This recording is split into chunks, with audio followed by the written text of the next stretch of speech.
Visit Sailrite.com for all your project supplies, tools, and instructions. Hi, I'm Eric Grant with Sailrite. In today's tutorial video, we're going to show you how to build a 3-bow Bimini Skin Kit. And this skin kit includes the hardware for 2 backstays, a split backstay in this situation, or if you have one, it'll obviously do that as well. And it includes a window, so you can look up at your sail. Before we get started building the new Bimini, this is a look at the old Bimini, and no joke, this thing is really bad. It's definitely an old Bimini, as you can see, but it doesn't fit, and I don't believe it fit when it was new. As you can see, it doesn't look like it's been stretched out of shape, it just looks poorly patterned. And the backstay slits go from starboard to port on the skirt edges. That can be done, but we're going to put the slits going to the aft edge of the Bimini, where the rigid supports are. Sailrite does sell stainless steel frames for Biminis. This is a 3-bow, but this is not one of Sailrite's frames. We're going to use the existing frame on this seaward to build the new Bimini top, because it definitely needs a new top. Okay, so in our situation, we have a rigid support here, and usually rigid supports aren't in the main frame. Usually they're off to the side down here. In fact, I like them to the side because you can often tension it better from here rather than over there. So, but because we had that, we do include enough zippers to get around 2 obstacles like this. So I have 1, 2, 3 zippers, and that's because these rigid supports are in the way. But your kit will come with that. And it'll come with zippers for obviously the backstay, whether it be a split backstay like this or a single backstay. You may have some extra zippers, but you shouldn't have too few. This tutorial features a new approach to building a Bimini, which will result in less wrinkles at the curved corners of the Bimini top. It is accomplished by changing the way the zippered pocket is constructed. We now start and end the zipper at the curve, and instead use a snap on the pocket ends, which is secured to the frame. This results in any excess fabric due to the curve being taken up in the pocket and not on the top, for a nice smooth look on the top of the Bimini. Be sure to subscribe, because a new binnacle cover video is coming out soon, and we also have a new video on making cockpit cushions, and also a brand new sheet bag kit that is coming soon. With that said, let's get started and show you how to make a Bimini Skin Kit with a window and backstay slits.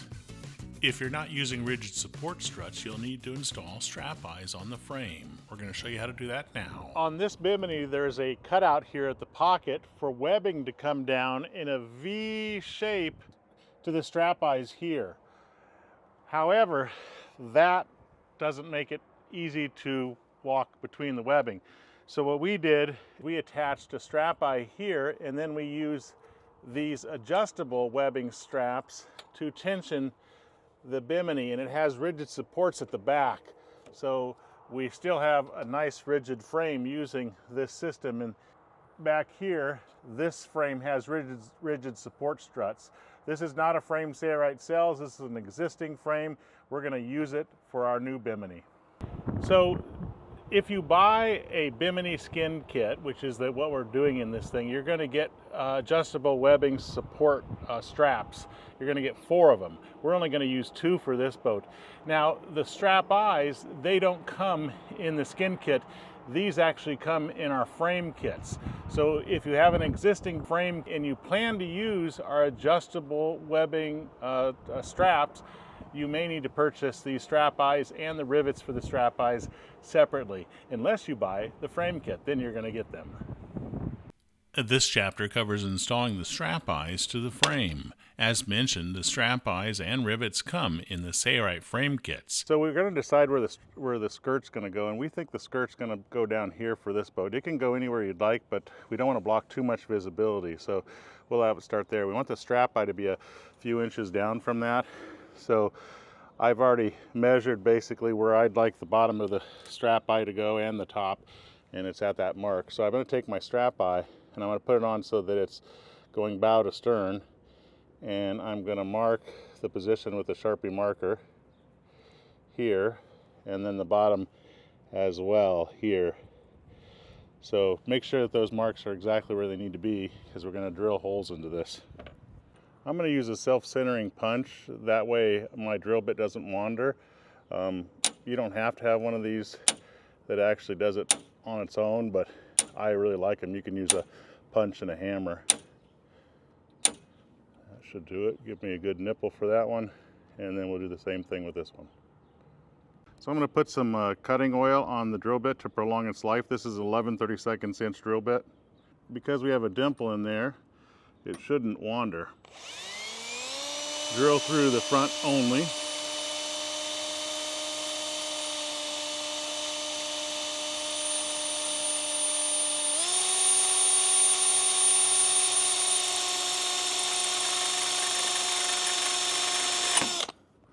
And then we'll do the same thing down here. So now we're going to use a riveting gun, and these are stainless steel rivets for marine fasteners, and they just go in a standard rivet gun. And let me put the other one in my pocket here so I don't lose it. And I'm going to take my strap eye, and all I need to do is do this. Go through the hole we pre-drilled, make sure the strap eye is straight. You can cant it a little bit. Since this is a stainless steel rivet, it is difficult to break it, so watch. There we go. And we'll put a second one down in the lower hole there in the same manner. So the reason that we put the strap eye here, and there is one on the deck, but it kind of gets in the way of things. If we actually strap it to this, which is for the gate, and it is a tight fit, but it will fit like that, then we can draw the Bimini frame tight.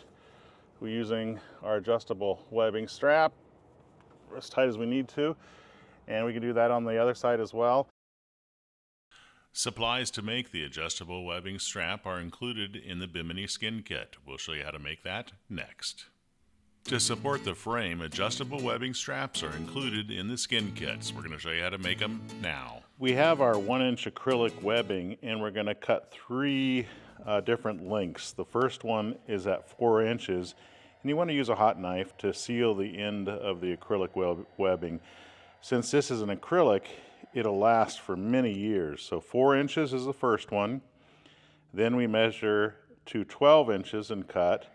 And then the final piece, the third piece, is measured to the mounting position, to the desired mounting position. So for us, that's 37 inches. So I'm going to measure that and cut it the same way we did those. We'll take the 4-inch piece and put some double-sided tape on it halfway down the length. And then we're going to take our webbing slider. You'll notice there's a larger size and side and a smaller side. We're going to insert this through the larger side and peel off the double-sided tape, transfer paper, revealing the glue, and then base this so that it's totally flush to the bottom edge, like that. Then we're going to take the 12-inch piece and we're going to put a length of double-sided tape about 3 to 4 inches on that side and 3 to 4 inches on this side, but I'm not measuring it here. And I'm going to take a snap hook, and I'm going to run the snap hook so that it's facing down like this, and this will fold over. So I'm going to peel off the transfer paper. So we're going to fold this over to approximately 1/3 of its length. Doesn't have to be exact. And then we're going to take this piece that is not yet sewn, and we're going to feed it in. So it's going to be upside down like that. And we're going to feed it in like this and fold this over so that it lines up perfectly with this. Okay, and then baste it down. So what you should have is you should have the snap hook like this and this down, and if you flip it over, this would be up and the snap hook would be down. This is exactly right. So this is the length of webbing that is from mounting position to mounting position, and I'm going to put a little piece of double-sided tape on the end and peel off the transfer paper. Then I'm going to use my loop lock here, and we're going to run this through. Doesn't matter the direction yet. And I'm only going to go over approximately 3/4 of an inch to an inch. So from here to here, it's about 3/4 of an inch, and base that down. We're going to flip this so the fold is down, and then I'm going to just run it down the edge of the table so that the webbing is flat like that. The fold is down. Then I'm going to take this and I'm going to go through the center of our slider and then through, so in other words, the larger side first and then the smaller side, like that. And I'm going to pull this through to about halfway, right about there. Then we're going to take our loop lock and we're going to go through like this. That's just a strap to hold it down if you have excess webbing. Okay, and then I'm going to take some, this is going to go on like this, so that means double-sided tape has to go on this side, so I flipped it up, and we'll put some double-sided tape about 2 inches or so from the end.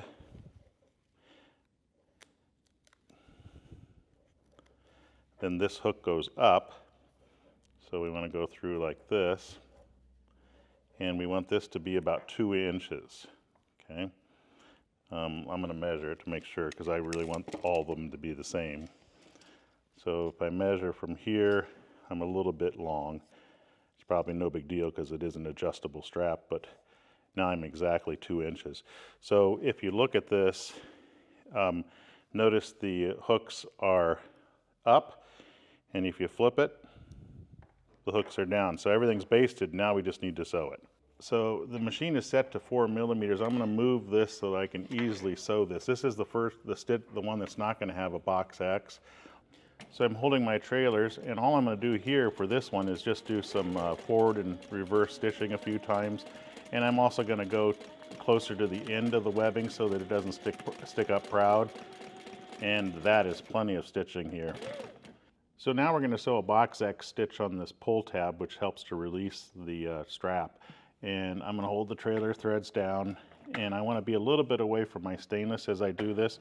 So I'm going to reverse here at the beginning, and I'm going to sew across till I get to the other side. I'm going to lift my foot and I'm going to pivot, and this is why I want to be a little bit away from my stainless, because it can run into the back of the presser foot. And then sew down this side to the bottom, and the needle's coming up. I'm going to lift the foot, pivot over. I'm just basically making a box. Let me get this stitch out of here for you. There we go.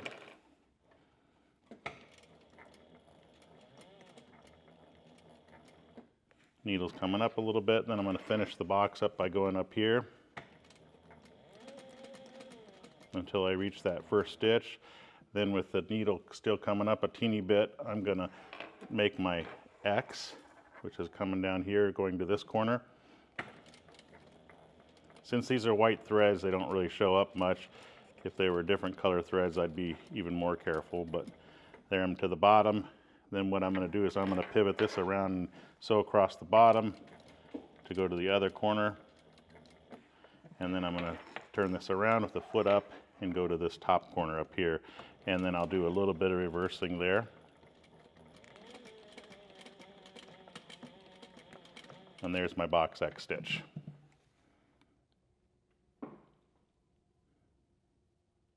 So for the end here, we're going to do a box X stitch as well in this. We're not going to show it since we already showed it with that other one. Here we're going to do a large box X. So I usually like to sew with the joint up. And again, I need to be a little bit away from my hardware so the presser foot doesn't come in contact with it.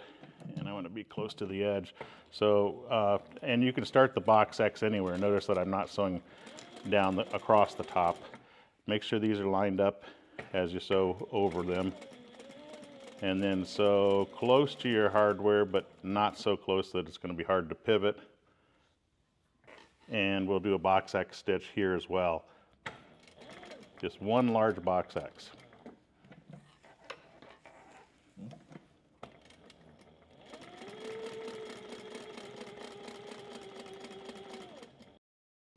The Sailrite Bimini Skin Kits include enough hardware and material to build 4 of these adjustable webbing straps.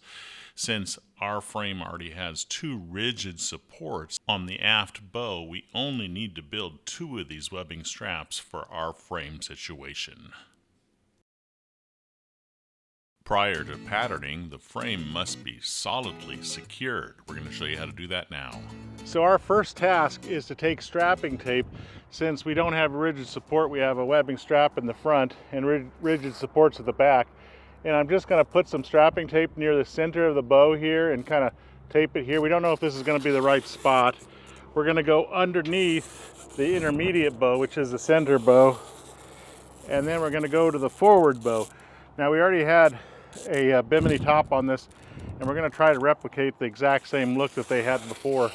And that look was that this intermediate bow was at about 90 degrees to the forward bow, or in this case the primary bow.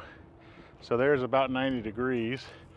I'm going to tape it here, and we're going to inspect that. So I'm going to let that go like this. I'm going to cut this tape and we're going to take a look at it. I like the way this forward bow is. Basically, I can walk under it without having to duck. I like that. It's going to be in the way. The boom is going to be high enough, hopefully with the sail on it. So now I have some strapping tape on the intermediate bow, the center bow, and I'm going to strap it to this and see what we get. That's about 90 degrees, and it's definitely higher than the forward and aft bow. So I think that's pretty good. We just have to verify that we're happy with everything and that our boom is not going to come in contact with this. So what I'm doing here is I'm measuring to make sure that everything is level. So I get 47 1/4. You probably can't see that, but we'll measure on the other side, and looks like it's going to be just about the same. Let's make sure.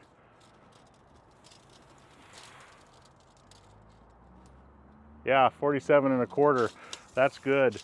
That's actually very good. I'm going to try to pick a spot that's the same on the port and the starboard side and measure from the primary to the back, from the primary to the secondary bow, and I get 56 inches. We want to make sure that it's the same on this side as well.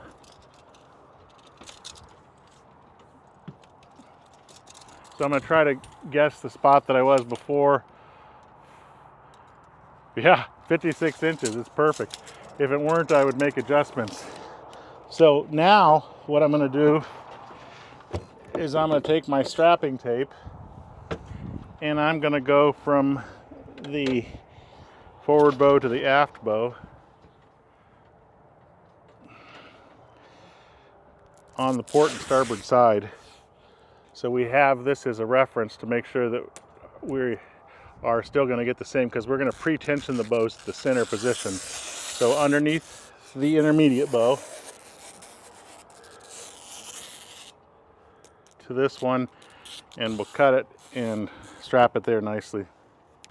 So now that I have it on both the port and starboard side, I'm going to take this tape and I'm actually going to wrap it around here like this a couple times, because this is going to be tensioned really hard. I'm going to go underneath the intermediate bow, and then I'm going to do the same thing over here, except for I'm going to go back a couple times because we're going to tension this super tight. So right to here, and then I'm going to cut this right here, and that should give us some good strength. And we're going to do the same thing on the other side of this location as well. Now that we have it secured well, we can take our adjustable webbing straps. If you had them at the rear, you could use them there too, but this one has rigid supports, and we can, oops, I got to make sure this is at the center position. We can tighten this one, and we'll go on the other side and tighten it, and then we're going to measure again to make sure that they're level. I get 46 1/4, and here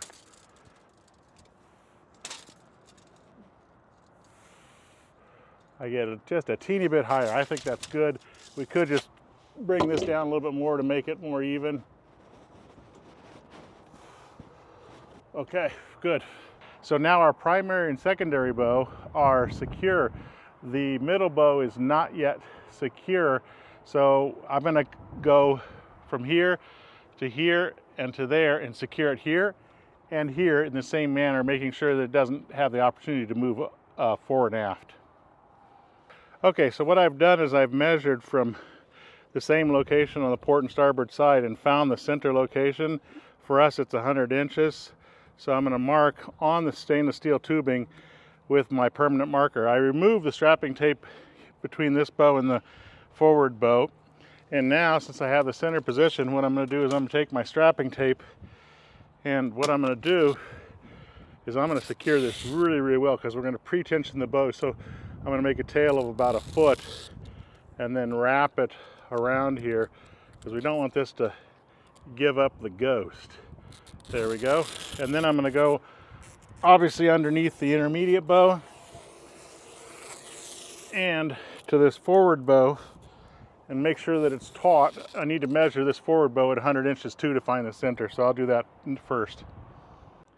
So I found the center position and marked it, and now what I'm going to do is I'm going to put this right on top.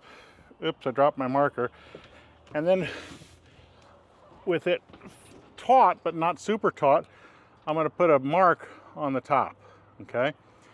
And then what I want to do is I want to pre-tension it by pushing this frame back almost 1.5 inches. So now that I have a mark, I can judge approximately what 1.5 inches is. And it doesn't have to be exact. You just want some pre-tension in the middle. So right there is definitely 1.5 inches from my mark. And I'm going to wrap it well, and I'm going to probably wrap it a second time to make sure that it doesn't come loose. We want this to be very tight. So I'm going to do that, and then I'll show you what's next. So I know my center position's right here. I'm going to transfer it to the top of the tape so I can see through it when I pattern. And we need to mark the center position of the intermediate bow as well. We're going to do that next. This one is now useless since we've pre-tensioned it, so I'm just going to take it apart. You can see it was loose because we pulled this one in by about 1.5 inches. All right, we have the bows in position and pre-tensioned. We're ready for patterning. So here on the side, we're going to put strapping tape because we're going to put double-sided tape on top of this, and this is it midship. Applying strapping tape to the bows and then double-sided tape on top of the strapping tape means we can easily remove the double-sided tape from the stainless steel. If you don't do this, you may find it very difficult. We're going to be using a new pattern material which is stiffer, and we found that putting the strapping tape on top of the bows, and the double-sided tape of course, makes it easier for patterning. So we'll do that to all 3 bows. You'll notice that our strapping tape and double-sided tape is not on top of the bows. We should have done that. It would have helped with our heavier pattern material. Okay, what we need to do next is we need to mark where we want the skirt to stop. You could have the skirt stop way up here or over here. You just can't go beyond the strap eye. The higher up you go, the more visibility, but I like to go a little bit low, so I'm going to go right here. So I'm going to lift that up and we'll mark there. Now what I'll do is I'll measure down from the deck and we'll transfer this mark onto the other side of the boat. So I'm at 44 inches, right where that mark is that we have. So we're going to put it on 44 on the other side. This looks like it would go here. We could use a level between these points, but again, we'll measure from the deck all the way up on the other side, and then we'll do the same thing over there with the secondary bow. Next, we'll use the pattern material included in the kit to pattern on the frame. We have a split backstay here, and we also have rigid supports here. So our plan is to run a zipper from the backstay to the support strut so that we could basically just open this up and put the top on, and the pockets will go around all this. So that means I'm going to have 2 zippers going to that. So what I want to do here is from the center position, which I already have marked here, I want to measure from support strut to support strut. So I get 47 inches from strut to strut, so that would be 23.5 inches. So now what I'm going to do is I'm going to measure, I'm going to hold this so you can see this, to this from the back bow, and I'm holding my tape measure almost level with the intermediate bow, and my measurement is around 22 inches at the backstay. Hopefully you can see that. And I assume that that's going to be the same for the other backstay. And then from backstay to backstay at the intermediate height, approximately. These are approximates. I get 27 inches from backstay to backstay. We're going to transfer that to the pattern. So if I fold my pattern material in half, 23 and a half, 23 and a half, 22, these are the backstays and this is the tubing, and then 27 from the front. So 23 and a half from the fold, I folded my pattern material in half, would be right about here. So we're going to put a mark there, 23 and a half, and then we're going to go half of 27, which is this measurement, is 13 and a half, and I put a mark here. I'll just put it on the other side as well. So then I measure 22 inches from here where this one would intersect, and I really should have a straight edge for this. I'm just going to eyeball it. So it looks like right about there, and I put a mark here. So if I had a yardstick, I'd just do this, but I could just use the ruler for this. So that's the line that I'm going to cut on, and I'm going to cut through both the top and the bottom of the pattern material.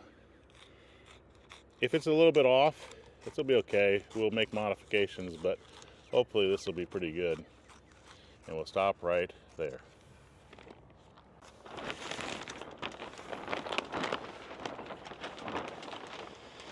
So now I'm just trying to figure out whether or not we have those slits in the right spot. You want to do this on a non-windy day. If you had 2 people, it'd be helpful. I don't.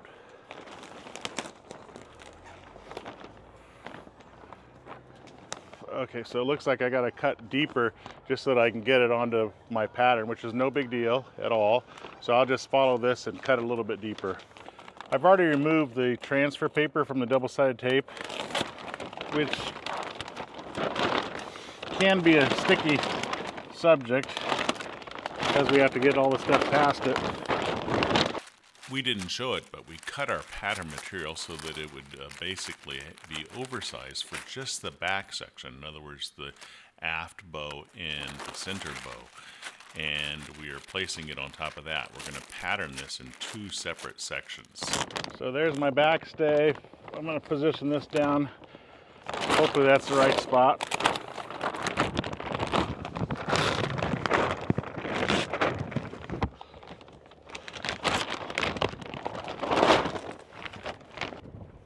It'd be great if we could do this on a non-windy day, but the calendar says it's going to be windy for weeks,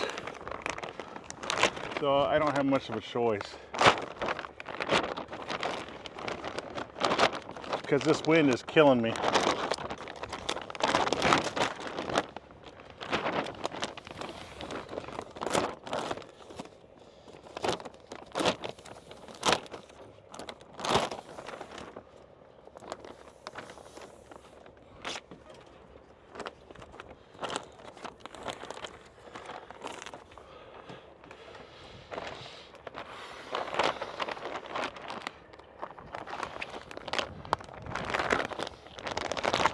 This wouldn't be the case if you didn't have all this wind. You would be able to do this a lot easier.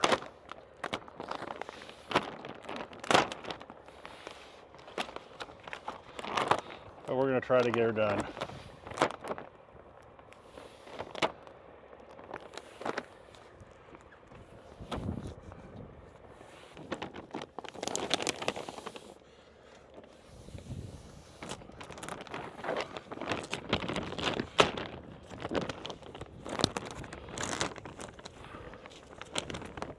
Now what I think I'll do once I have it in this position is cut away some of this excess to keep the wind from ripping it out of my hands.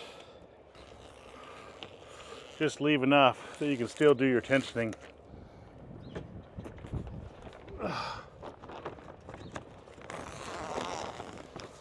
Don't cut your strapping tape. Maybe we can start to draw this so there's no wrinkles. These cut edges have to be right next to each other. I'll show you when I go to the port side. Oh, I hate. Yeah, I guess I can.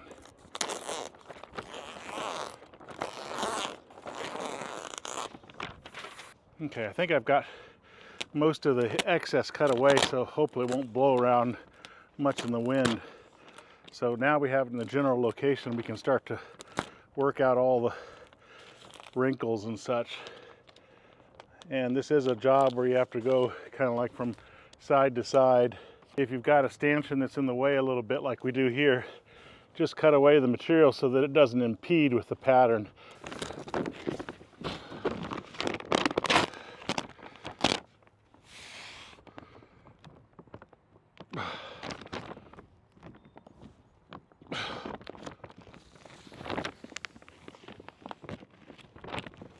That's pretty good right there. A little bit.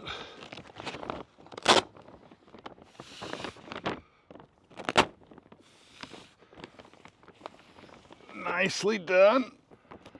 That looks pretty good there. This is over itself a little bit, so I do have to make adjustments because I can't have anything, has to be right next to the other side because of that. So it needs to be there. I'm gonna have to release this and move it towards the port side a little bit.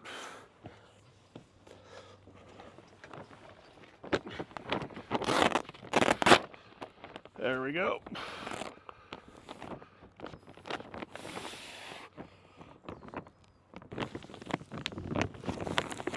I feel like a monkey in a cage. I think this is the only thing left here. Just have to make this look good. And I think that pretty much does it. Nice.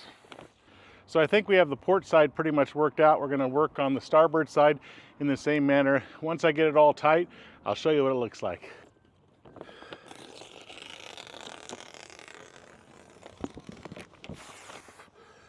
Okay, so now what we're going to do is we are going to mark it.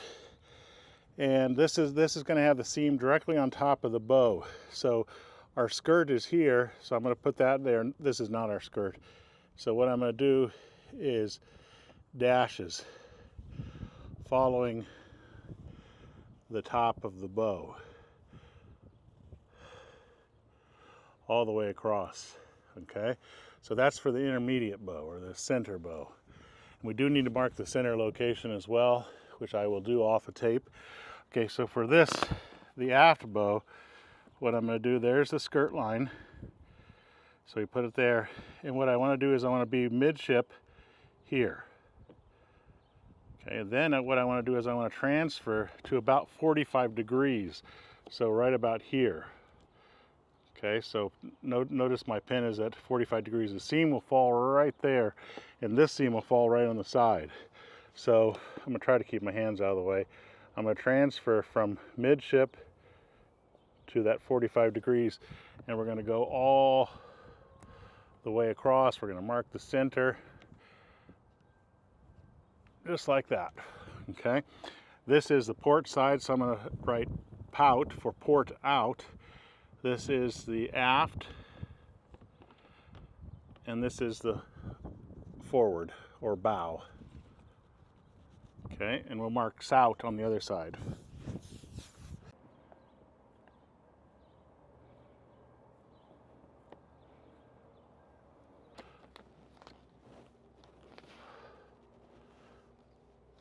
A little bit hard to reach this. I'm trying my darndest.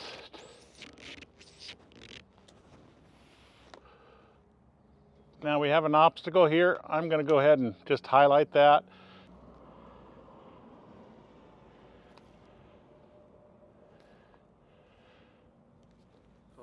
We are going to have 3 zippers across the back so we can get to our backstays. So there'll be one zipper that starts and stops here, a second zipper that comes over here and to this one, and then a third zipper there, and then we'll have a zipper going this way and a zipper going that way. So we need to make sure that we mark all those locations for those kind of applications. So right like that, okay? And then at the backstay, where that backstay is coming through, I'm gonna put a bullseye, basically across, and it goes like that. I know there's some material missing here, but basically if you put that right there, there's where the bullseye is. And we'll do the same thing to this one over here. This one's a little bit easier to see.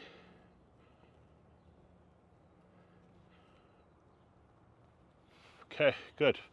Mark this area for the hardware.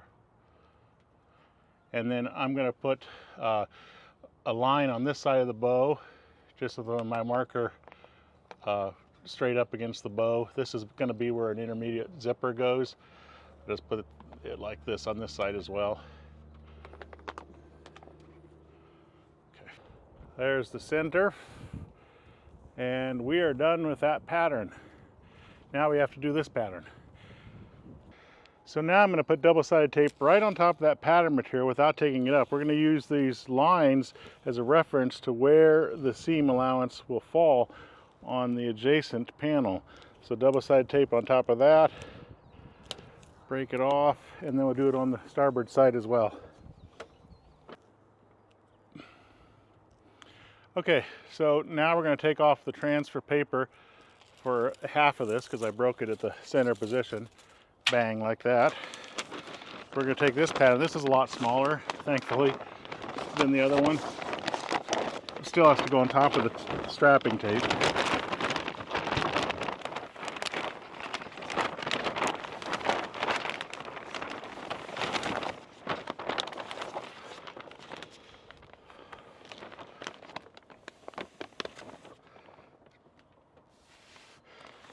Now, because of the fact that I have to get to that, I'm going to rip this up. It's already patterned, and I can stick my head through and actually get to this side without having it come off completely.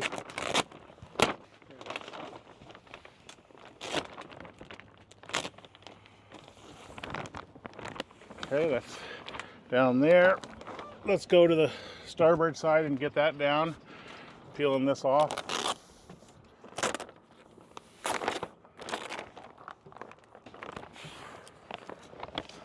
Peekaboo.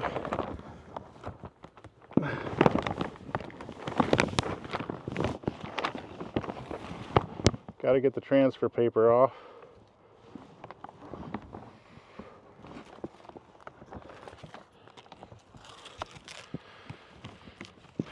Try not to throw it in the ocean. We don't have an ocean.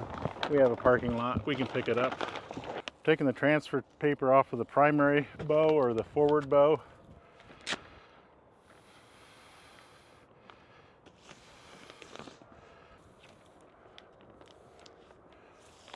That's pretty good there.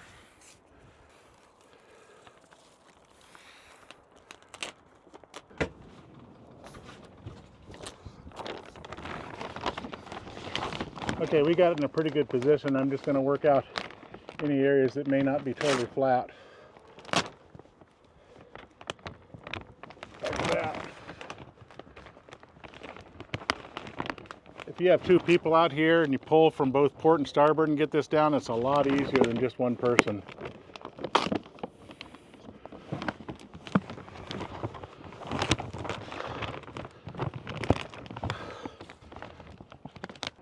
Okay, so now I'm marking on the primary bow basically at a 45-degree angle, not right on top, but kind of like 45 degree from the top. Putting dash marks. I got the center marked here. And then at the sides, what I want to do is mark the skirt, which is right there. You can see through it. We want to go midship here for the primary bow or the forward bow. And then we want to start to transfer to that 45 position, which is right about here.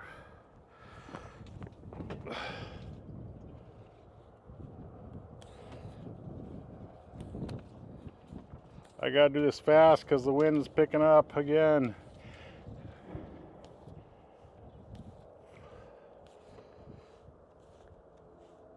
Okay, this is pout. And now for the center bow, what I need to do, let's put this down.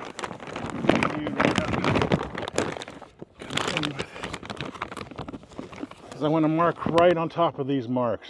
So this way that my seam falls exactly where the adjacent panel is laid. So we're going to do that all across the top there. I've already done it on the starboard side. And we want to follow it all the way down and also mark the skirt. Okay. There's the center location. I'm just marking on the other side because I can see it over here. Okay, I'm going to put a window in this, so I'm kind of looking up at the sail saying, hey, this would be the optimal spot, and it's still hopefully not going to get in the way with my pockets. I think that'll be one of the aft edges, and this will be the forward edge. So I'm just marking preliminarily where I want to see the sail. I'd love it to come back here, but I don't want it to get too close to that pocket. If I can, I'll put some arrows here saying it'd be great if I could have it come all the way to here. But this is a pretty good view of the sail. I might have to do that. So this will be our window. I think we're done patterning. So you want to get the strapping tape and the double-sided tape off as soon as possible. And then we're going to release these tapes because this is pre-tensioned. So watch what happens when I cut it.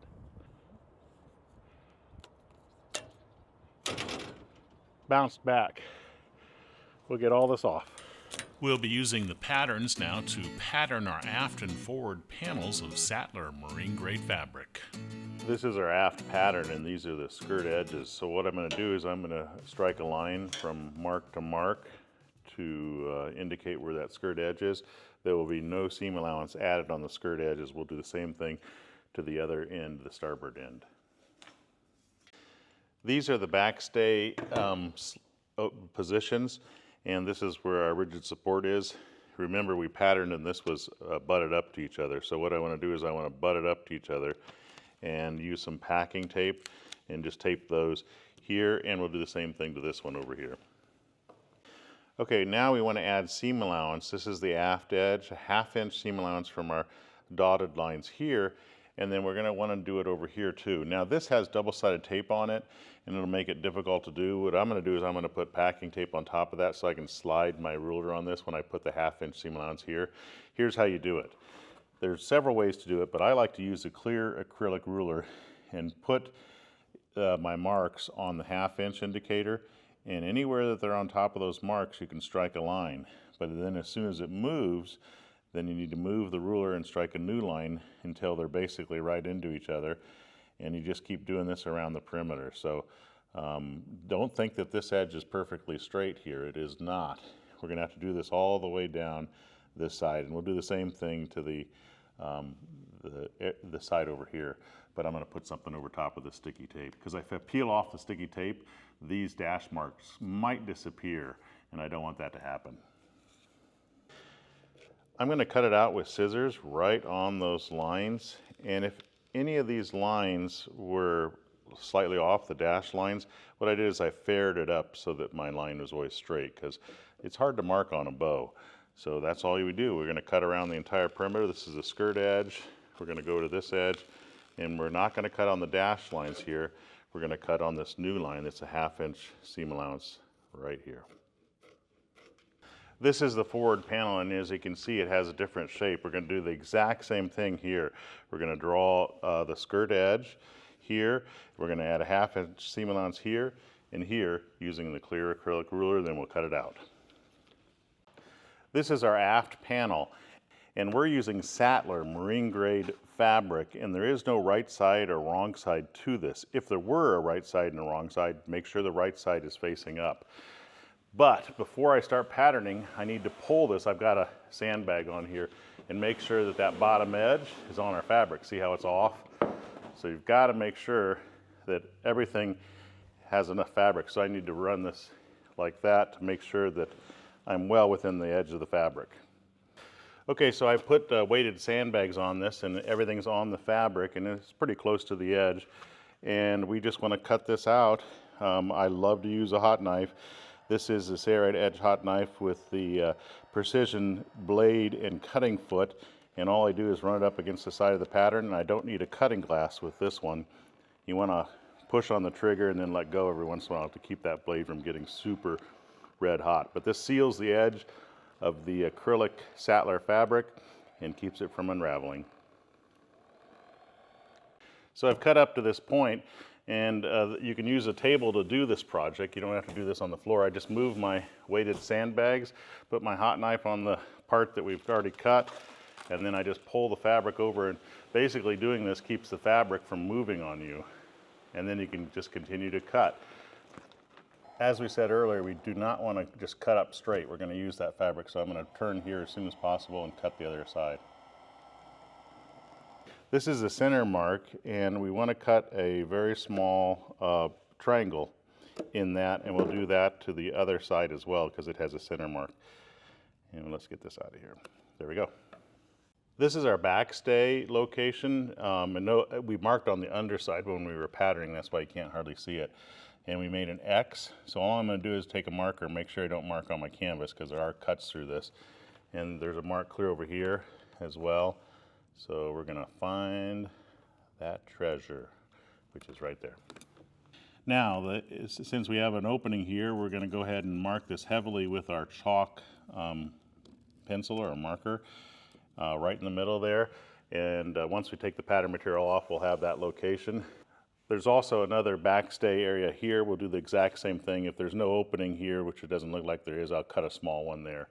Now we have the rigid supports, which is where our zipper is going to start. Now you may not have rigid supports, but if you have a backstay slit, we're just going to mark where this location is here, like that. We're probably going to go all the way to our backstay via that rigid support because we have to have a opening in our pocket for that. If you don't have a rigid support, you may want to just insert your backstay straight down to the aft edge, which this is the aft edge. This is SOUT, starboard out. We want to transfer that to the fabric, and so we're going to do that here, and we're going to do the pout on the opposite side over there. I like to mark the aft edge. I know it's pretty easy to figure out, but that just keeps the confusion down. That way we know where that is. This is the location for our zipper, and I'm going to measure over 1.5 inches and mark it here because this is where that pocket will go, and obviously 3 inches here. So we have that marked, and you might want to go a little bit deeper here because we are going to put a hang down tail on there. Now if we were to fold this in half, you'll notice that it's not symmetrical. Don't expect it to be symmetrical. It will typically never be symmetrical, just FYI. We're going to set this aside. So I positioned the forward panel with SOUT and pout facing up on my material, and I'm cutting it out with a hot knife, just like we did with the first panel. We're going to mark the center position, cut our triangle there, do it over here. We're going to mark SOUT and pout. This is pout, port out. Now regarding the window, I'm not marking where this window goes right now. We can put the pattern back on there when it comes time for that. So don't worry about that for now. This is my forward panel. Port side's over here, which means this is the aft side. And I'm going to go ahead and mark it aft. This is where it's going to be joined up to the aft panel. So this is the forward over here. I'm going to go ahead and mark it forward. And this is where pockets go. Next up, we'll be creating our aft zippered pocket and the tails. Okay, ignore this mark. We have our pattern material so that pout is down and SOUT is down for our pocket. We need to have at least 4 inches. I have way more than 4 inches, and I like to have excess of about 3 to 4 inches going past this edge. So what I'm going to do is I'm going to mark with my soapstone just right here to indicate where the edge was, but I am going to take an imaginary line out like this. The reason I did this is I didn't have enough fabric. So I have plenty of fabric here, and then I'm going to repattern this for the pocket. Okay, so we're going to go all the way across, and we'll do the same thing on the starboard side. We're going to mark it here, and then we're going to go a little bit beyond it, and we'll show you what's next. I'm just going to cut along this pattern again with my hot knife, starting right here, which is my extra fabric, which will probably have to be cut off, but I'd rather have extra than too little. So we're going to cut along this edge all the way to the starboard side, and we'll do the same thing on the starboard side that we did here on the port side. If your pattern is upside down like this, you notice pout is, you can't read it. which is fine, or it could be right side up, but it's upside down. If it's upside down, that means this fabric down here is the right side of the fabric, if it had a right side, if it were like Yachtmaster. This doesn't have a right side or a wrong side, but in any case, this will be the right side of the fabric because the pattern's down. If the pattern were up, this would be the wrong side of the fabric up. I put an S on here because this is the starboard side. I marked the middle here. I marked aft because this is the aft pocket, and we need to put a P over here. Okay, so now I've taken the Sailrite canvas patterning ruler and I'm going to put a scribe ball in the 4-inch hole. The chalk doesn't usually fit in there. And then I'm going to run it along this edge so that this line is parallel with the line that we just cut over here. So this will give us a 4-inch pocket following the same shape. And we're going to do this all the way down. Okay, ignore this line, that was a mistake. I'm going to transfer this up because I can't have my patterning ruler go beyond that point. Then I'm going to take a hot knife and I'm going to cut directly on top of that line that we have here.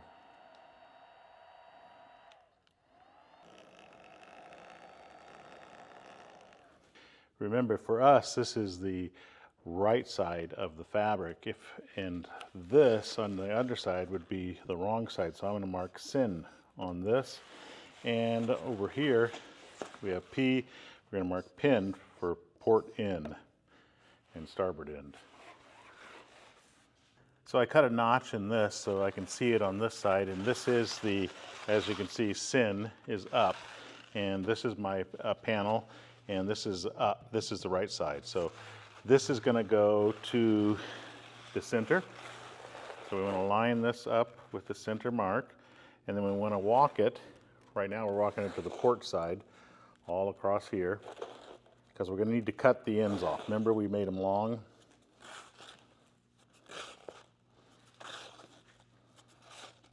Okay, so there is our end, and right now what I'm going to do is I'm just going to mark where it's falling. Well, we actually have it marked already. But I want this to end.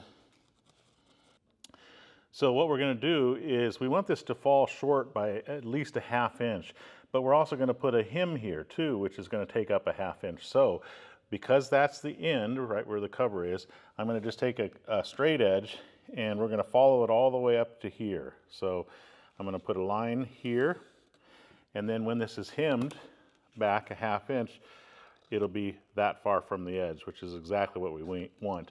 We're going to do this on this end and also on the starboard end. And we're going to cut this off with a hot knife here. We're not going to show that. This is the aft pocket. Pin means port inside, so this is the wrong side. I've taken some scrap fabric and I'm just going to take this because I need to reinforce for snaps all the way up to the curve. So what I'm going to do is I'm going to just trace around this with my chalk and go to approximately where the curve starts, which is approximately there. It doesn't have to be totally accurate. This is just to reinforce for future snap installations for the end of the tail. So we'll just come straight across here and we'll cut this out. I'm going to cut it out with a hot knife and we'll do the same thing to the starboard side. Now that we have this cut out, what I'm going to do is I'm going to take away a 1/2 inch from this concave side, and I'm just going to guess approximately at a 1/2 inch, which is right about here. Now this edge is going to be inside of a hem, so I'm not going to use a hot knife. I'm just going to use scissors to cut this off, and I'll show you what we do next. So now it's a 1/2 inch from this edge. I'm going to turn this over. I'm going to put basting tape right here just to hold it in place, and I'll probably put some here just to make sure nothing moves. And we're going to put this on, and remember this is the wrong side that I'm putting it on the pin side or inside, so right there. And then we are going to hem this back. Okay, we have basting tape going all the way down, and what I'm going to do is peel this off and reveal the glue, and then we're going to fold this back. This is the inside, and we're going to do a 1/2 inch. Now you can mark this if you want 1 inch and fold to the line, but I can pretty much guess what a 1/2 inch looks like, and we're just going to try to stay as nice as we can all the way down. to the starboard side. There's our center notch, and I just struck a line down there right over it. And here's our center notch for the aft panel. So we're going to line that up, and I'm going to walk this over, and there is where we are going to have a zipper stop and start. I don't know which one it will be, but so at that juncture. So what I'm going to do is I'm going to put a mark in the middle here, and then we know that we need to cut it there. Now let's do the same thing on the starboard side, because we have one over there as well. So I'm going to walk it over here. So there's our mark. What I'm going to do is I'm going to put my clear acrylic ruler on there so that this edge is parallel, and so I'm perpendicular to that. And I'm going to strike a line 1 inch from that mark over here, and then 1 inch over here, which will give me a 2-inch gap. But I'm going to create a 1/2 inch hem, so it'll eventually be a 3-inch gap. So I'm going to cut here and here, and we might as well just put another mark at 1 inch so that we can just fold to that mark to create the 1-inch hem. So we're going to use that. So remember to cut on your inside lines if you made a mark for your hemming. So there and here. My pin is going to be covered by this hem, so I just transferred it. Now I'm going to put double-sided tape on both these ends, this one and this one, and we're going to fold it back to that line that we struck to create our 1/2 inch hem. So just like that.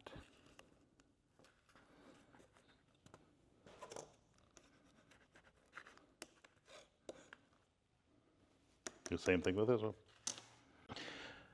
The curve starts for us right about here, but I do like to go a little bit into the end of our reinforcement, so I'm going to put a mark here. I have a zipper that is too long. That'll probably come in your kit because it's for backstays and we don't know exactly the length that you have. I'm going to separate the 2 halves of this continuous zipper, and I'm going to use the side with the starter post, not the one with the box. Okay, so that's going to go on like this, which means I'm going to flip it. See how it goes on like that? Starter post closer to the edge of the bimini. I'm going to flip it over, and I'm going to put a 1/4 inch seam stick for canvas really close to the raw edge of this zipper. And this will baste it on. We're going to have to cut it short, so I just need to go to about here, and I'll break the double-sided tape. Okay, now I'll peel off the transfer paper.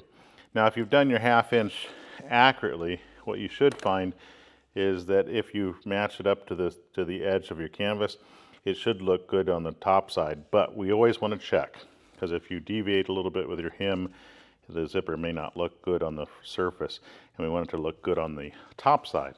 This is the pin side.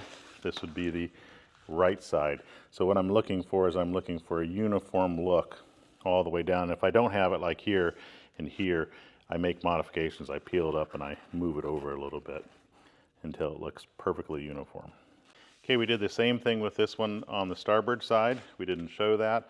I'm going to set these 2 aside now, and we're going to work on the center one now. So this zipper is much longer, and that's to accommodate different backstays. You may not have a split backstay system, and you may only need to put 2 zippers in instead of 1, but the process is exactly the same. So I'm going to grab the starter pin of this one, set this one aside for now, and we're going to put basting tape on this in the same manner. It can either go on the port side or the starboard side of this longer pocket, and we're going to put it on this side and baste it to this just like we did the others, except for this one's going to go all the way to the ends of this one. I'll show you what it looks like when we're done. What I'm going to do now is I'm going to cut off the excess, and I'm going to leave an inch or so. I mean, I'm going to have to cut off more later, but this will just get the bulk out of the way. Now we're going to take it to the machine and sew. We have a number 20 needle in a 92 polyester or a Tex 90 thread in, and we want to check tension. So I'm sewing a 6mm straight stitch, and this is some scrap fabric. And what I want to do is I want to check to make sure that the knot is not pulling through the top side. I don't see it at all here. And we want to make sure the knot, if anything, is a little bit on the bottom side so we don't pucker up the fabric. And I can see the knot just a little bit here. This is perfect. I don't have to make adjustments. Okay, so make sure your zipper is still basted appropriately as it is here. And we're taking it to the machine, and I'm going to sew a 6mm straight stitch. I'll have my presser foot right side up against the zipper's teeth, and I'm going to move my stitch so that it's to the right side, I believe. I think it'll look good that way.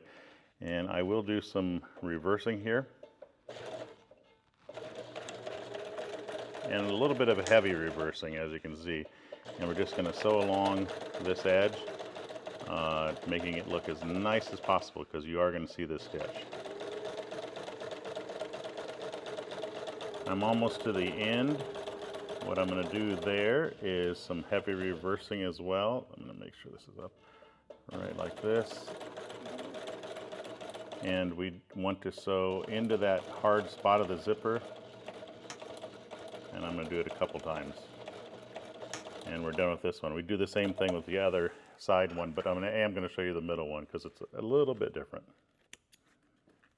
I should have sewn all the way up here to complete this hem, but that's not a big deal because we already have reversing there, so nobody will ever be able to tell that I stopped sewing. So I'm going to hold my trailers, do a little bit of reversing again, and then I'm just going to carefully sew, trying to follow the same path as we did when we sewed the zipper, and this secures that hem all the way to the end.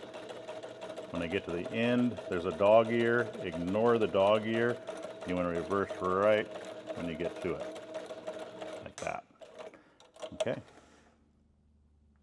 Last time we sewed to the right of the presser foot. I'm going to sew to the left of the presser foot this time, so the teeth are going to be on this side. This is the longer strip, and all I have to do with this is just basically the same thing. We're going to do reversing at the end, do some heavy reversing, and sew down all the way to the other end and do reversing there. On each of the ends, I didn't sew the hem, but that's not a big deal. You can easily do it now. In fact, it's not a bad idea to do it afterwards, because it just basically locks in the zipper even more. So I'm just going to sew really close to the raw edge. Doesn't have to be super close, and sew down to this edge and do some reversing, and we'll do that to all the hems on the ends of these pockets, just like that. On these ends, just the ends, we need to fold that under. So I'm going to take it and I'm just going to fold it with about a 1/2 inch hem. Doesn't have to be exceptionally accurate here, and we are going to sew very close to that edge with the needles in the right position. Let me make sure, yeah, this is good. Hold my trailers, and we'll do a little bit of reversing here. And then I'm just going to keep that fold down, and we're going to sew along this edge. We're going to do the same thing to the other side one. I don't know which one I'm working with now. At the top here, I'm going to do reversing here. We are going to cut off that excess that you see here. So just a little bit of reversing, and we are done. Nice. This is our fabric that we cut out for the aft panel, and this is the pocket area. And I still have some scrap fabric, and I'm going to use this for a hang down tail because I have at least 6 inches at the skinniest part. Now, since we have this as a reference to how big that panel is, we want to make the hang down tails probably about 10 extra inches in length. So that would be, if I measure from here, let's put that up so you can see it, around there. So if I come down here, that means I'm going to start right here. This is a factory edge, so I don't have to hot knife it, and the clear acrylic ruler is already 6 inches. So all I need to do is this and this, all the way down to the end. So this one will be for the aft edge. We might as well make a second one for the forward edge. So I'll do this at the same time because it's probably going to be about the same length across, and the 10 inches extra should be enough. So I'm just going to put another strip right on top. Again, I highly recommend using a hot knife to prevent this unraveling of the edges, because this will be on the inside of the pocket, this edge will, once it's sewn with the semi-flat felled seam. We'll cut out both strips. Now what we're going to do is we're going to put the double-sided tape down one long edge of each one of these strips, And I do like to use the Sailrite canvas patterning ruler to adhere it down well. This just applies pressure to the tape. You could use another hard object if you don't have that, but that's very useful. Okay, we'll peel up the transfer paper. This is an acrylic base glue, this double-sided tape. Don't use anything that's a rubber-based glue. It'll yellow in the sun, especially with lighter colors. So you need to get it from Sailrite. It's included in the kit. We're going to pre-fold this in half, just basically matching up the edges. I like to crease it well with the Sailrite canvas patterning ruler or a heavy object, and I like to press down on the double-sided tape to secure it well. We're going to do that to both of these hang-down tail strips, one for the aft and one for the forward. These are our hang-down tails, and I'm just going to sew this as a tacking stitch along the raw edge, not the folded edge. That way when we go to sew it on, that keeps it together. So I want the stitch to be very close to the raw edge, probably about a 1/4 inch or an 1/8 inch. No reason to be exceptionally accurate. We're going to sew a 1/2 inch over here, so this stitch won't even be seen later on. So we're going to do this to both long strips. Put this up here if I want to. Oops, it's catching my foot. There we go.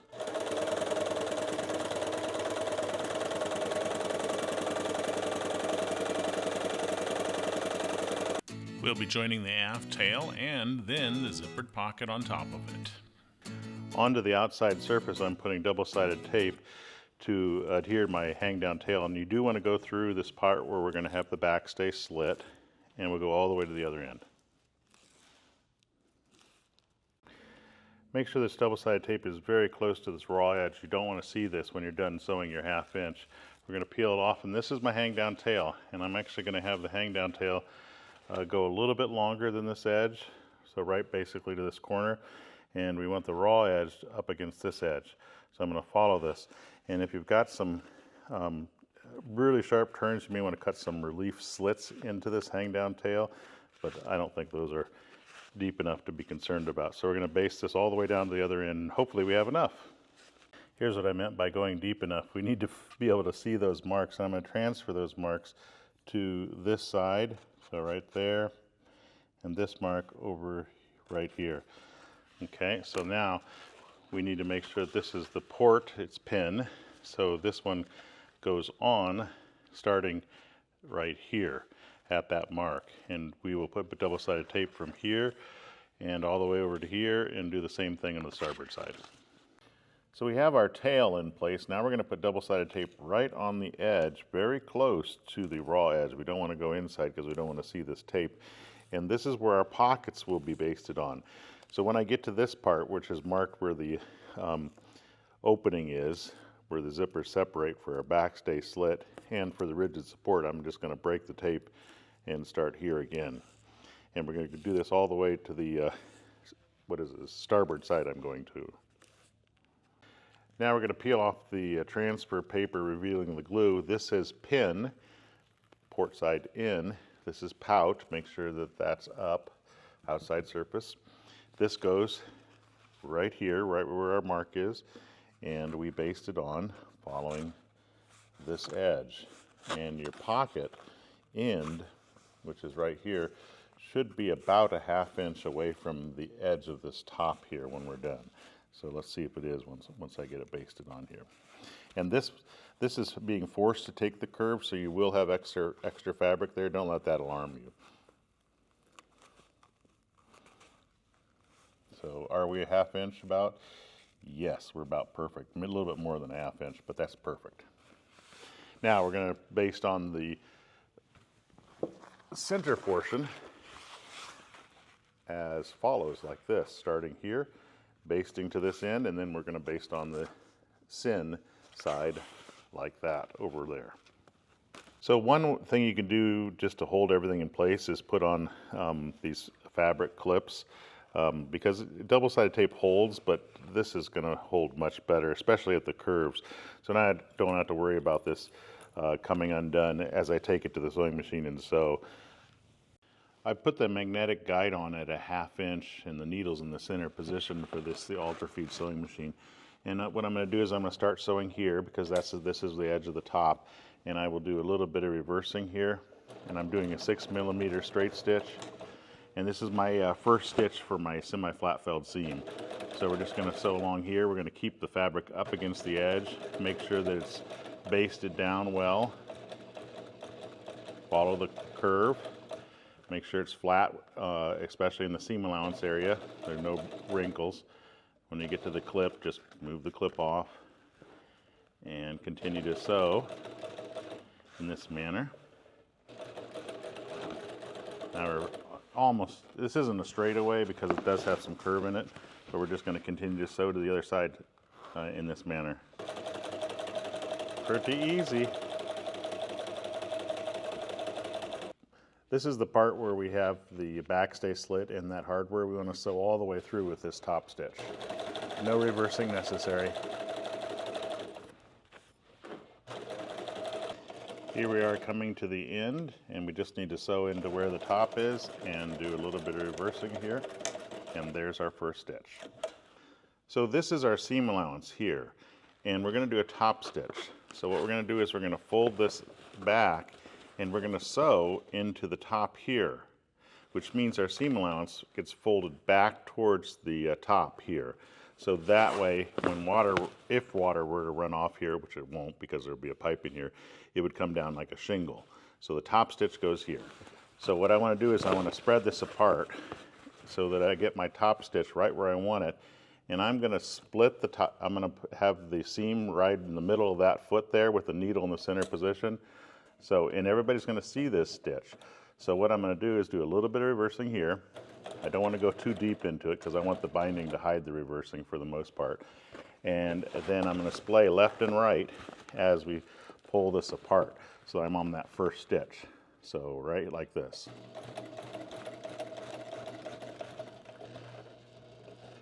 And when you stop, make sure your needle's buried so you can make adjustments without losing your spot. The best way to get around this curve is to allow this to go up like this, to pull hard because this is rather stiff, and sew a few inches with your needle buried, and then make adjustments and pull, making sure your seam allowance is at the right spot. So pull, and sometimes I crease the fabric well with my hand to get it to kind of fall on that first stitch. Bury your needle. We're almost around this part. This is the most difficult part. When you get to the straighter way, it's obviously a lot easier. Sometimes I just sew an inch or two, bury my needle, and make adjustments.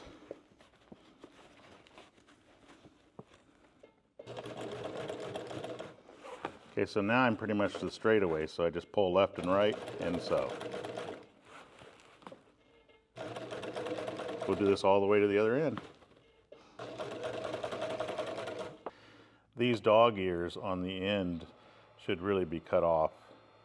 So I'm just going to use a hot knife. Just don't want to touch the folded edge as I cut this off. So I'm going to do that on the other side as well. We're going to be installing backstay slits next. Usually backstay slits go from the backstay straight back perpendicular to the back edge. However, ours has some rigid supports there, so we're going to go to the rigid support so we can utilize the option of having an opening for the rigid support and also the backstay slits. This is my backstay slit area here, and also for my rigid support. We haven't attached the zipper pockets yet. And if you go over here, this is my backstay spot. Now, I've already built one, a cone, and also an opening with a zipper on the port side. So we're just showing you how to do this on the starboard side. So we're going to go from this mark, and we want to go and intersect someplace in the center of this, but we don't want it to run into any one of these pockets. So if the pocket were folded back like this onto the back side, I can feel right where that would be, which is right there is the end. So I'm going to put a little mark here with my chalk, okay? And when I do this, I don't want that to run into any of that area or either this area. Let's fold this one back because I'm not sure it's going to run into this one too. So I fold that pocket back because it's going to be sewn to the underside here. And it is, where is it at? Right there. So there's the end of that. So we need to make sure that we don't run our line into that area. So it can come down at any angle, but we want to try to be kind of centered in that area. And that might do it there. Let's put a little false line here just to see if I'm happy with that. Yeah, I think that's going to do it pretty well. So we're going to go straight up to that point and put a line all the way down to there, and we aren't running into the pocket here. We should have plenty of room for that. Might want to move it over just a little bit to get it more in the center of this area. So I'm going to come down and I'm going to make it a little bit more. I don't want to get too close. Yeah, this will work, just like that. Okay, so that seems pretty close. Is that too much? So after putting this one on, I don't like it as well. It's not really in the middle as much as this one is, so I'm going to X that one. We're not going to follow that. So I'm going to cut this with the Sailrite Edge hot knife. And make sure you don't cut through your zippers or your pockets, which would be kind of hard to because they're out of the way. We're going to cut up to that point all the way there. Try to stay as straight as possible when you're doing this, so stay on your mark. Make sure you use a hot knife. We want these edges.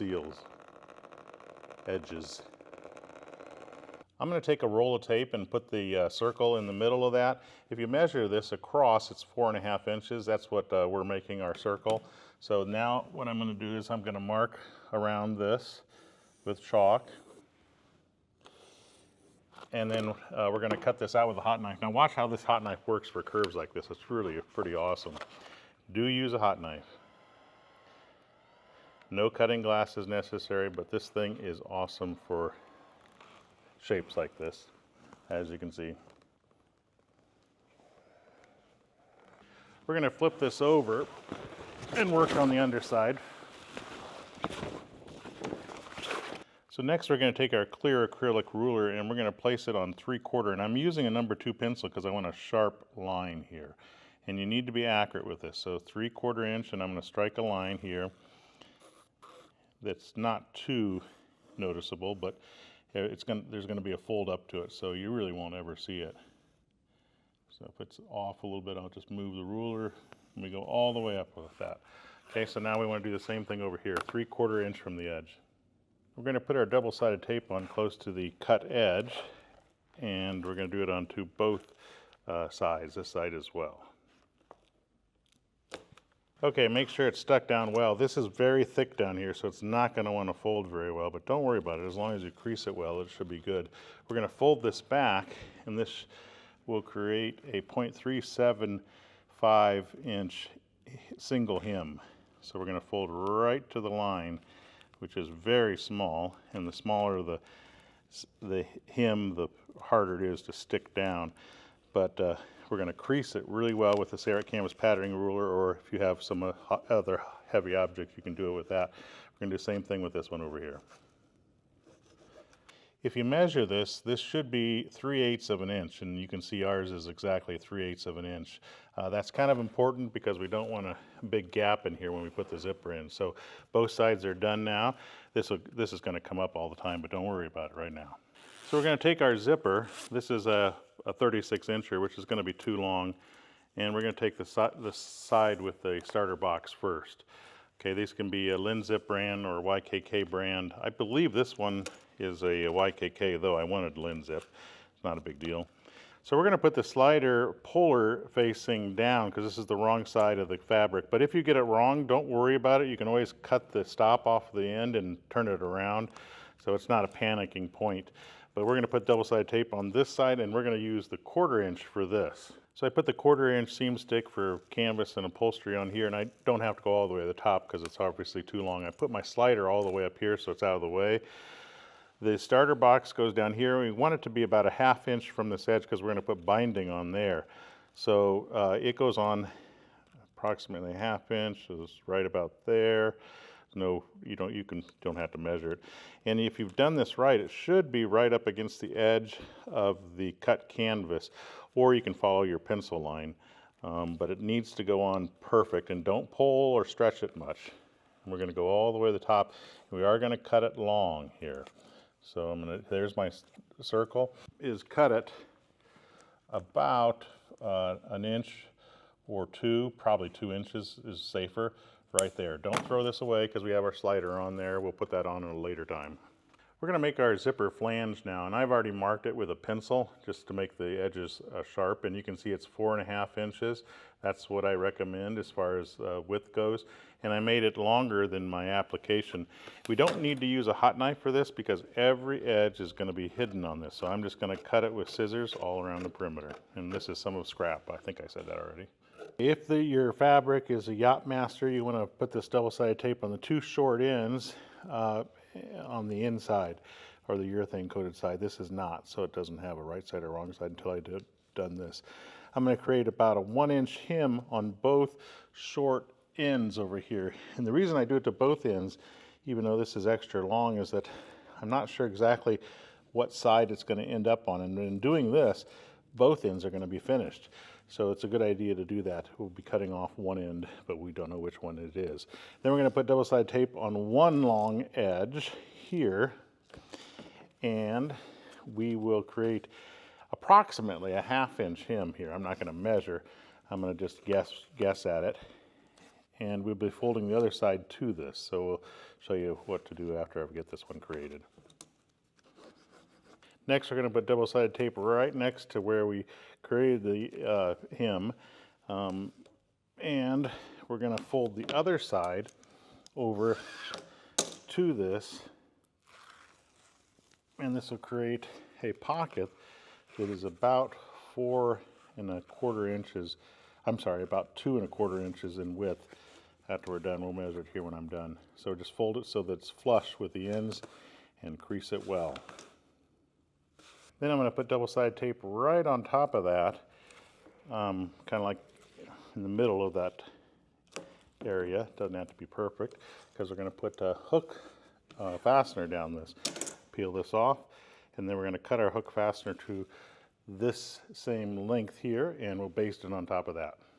Okay, make sure that it's flush with the top and about an 1/8 inch or 1/16 inch away from this edge, so that the sun doesn't get exposed on it. Okay, and now we're going to take it over and sew it. My needle's in the right position, and I'm going to use the inside right side of the presser foot as a guide. So I'm going to sew pretty close to that stitch, and I'm starting here at the top, and I'll do a little bit of heavy reversing right there, and we will sew past this edge to the corner of the hook, and we'll rotate on the buried needle with the foot lifted, and we will sew down this side.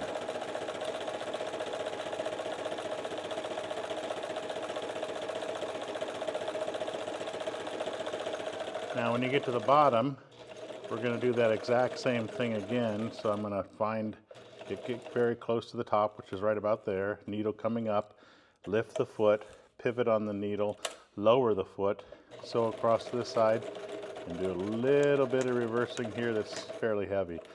Okay, so now we have 2 finished ends. Now I'm going to put this in here, and I'm going to move the the needle's already in the right position, so I'm good. So I'm going to do a little bit of reversing here, and I'm going to sew it on this side and reverse at the other end, and that's done. We'll take it back to our top. When you're sewing hook, you may notice that some of these stitches don't look like they're flat. Well, that's because of the hook. If you look at the back side, they look great. This will be basted to this right along that edge, a 1/2 inch down from here. So I'm going to roll this over, and here I'm going to put a 1/4 inch seam stick, and I'm going to put it very close to that fold. Some of the glue may show up after we're sewing, but it doesn't matter because it's a zipper flap. It just protects the zipper from the sun and keeps the water from pouring through the zipper. So we'll peel off this transfer paper. And the reason we finished both ends is that we didn't know whether we're going to have it on this end or whether it was going to be on this end. I'm going to have both mine facing out towards the starboard or port side, though you could have it on any way you want.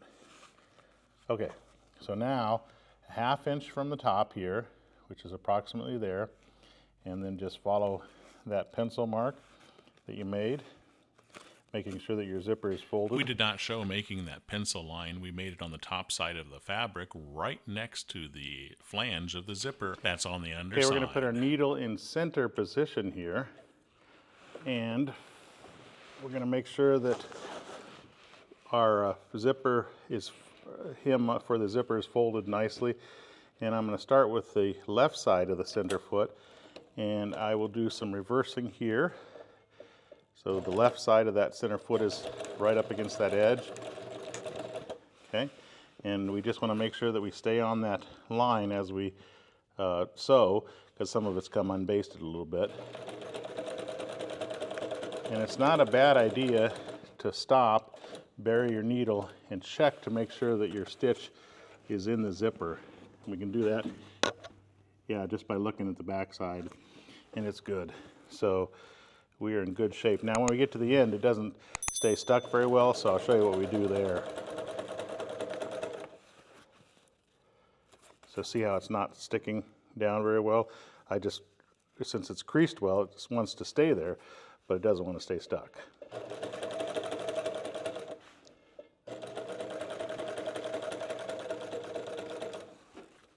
Lift this up, check it out, make sure you're not sewing through any extra zippers, which we're not. We're on that line. And when you get to the bottom, down here, you want to do some reversing. Right there, and just do heavy reversing, but don't go too deep because I'm going to try to hide it with binding later on. So that's what she should look like. On the other side, we're going to put the loop, because we put hook on the other side. If you get it mixed up, don't worry about it. I'm going to cut a little bit long here, and I'm going to put double-sided tape on this side, the 3/8 inch wide double-sided tape that comes in the kit. Okay, and then what we're going to do is we're going to peel this off, and we're going to baste it to this. This is the edge that's hemmed. We're going to baste it right all the way to the top here. Let's see, yeah. And we're going to leave a very small gap here, just so you can see the canvas just a little bit. Okay, like that, which is what, probably a 1/16 of an inch. We're going to go all the way down to the side. Remember, it doesn't stay folded well here. Okay, perfect. This will stay on pretty well. And then we're going to flip it over. We're not going to use all the zipper, so I'm just starting here at the top, but we definitely want to keep the starter end, which is the starter post end over here. And I determined already which side the basting tape would go on. I'll show you as soon as I get it on how I determined that. That string out of here. I went ahead and flipped it upside down, and then you can tell the hook and loop is trying to stay hooked to each other. Okay, so the issue is I have to put this starter post on so that the tails, which are the tails are right here, this is the pocket, that's the tail, are flush. So if it's directly across from each other, which it is right now, this is the tail, that's the tail, that means the starter post needs to go right there. So I'm going to peel off the transfer paper, and this would go on so that this is folded back,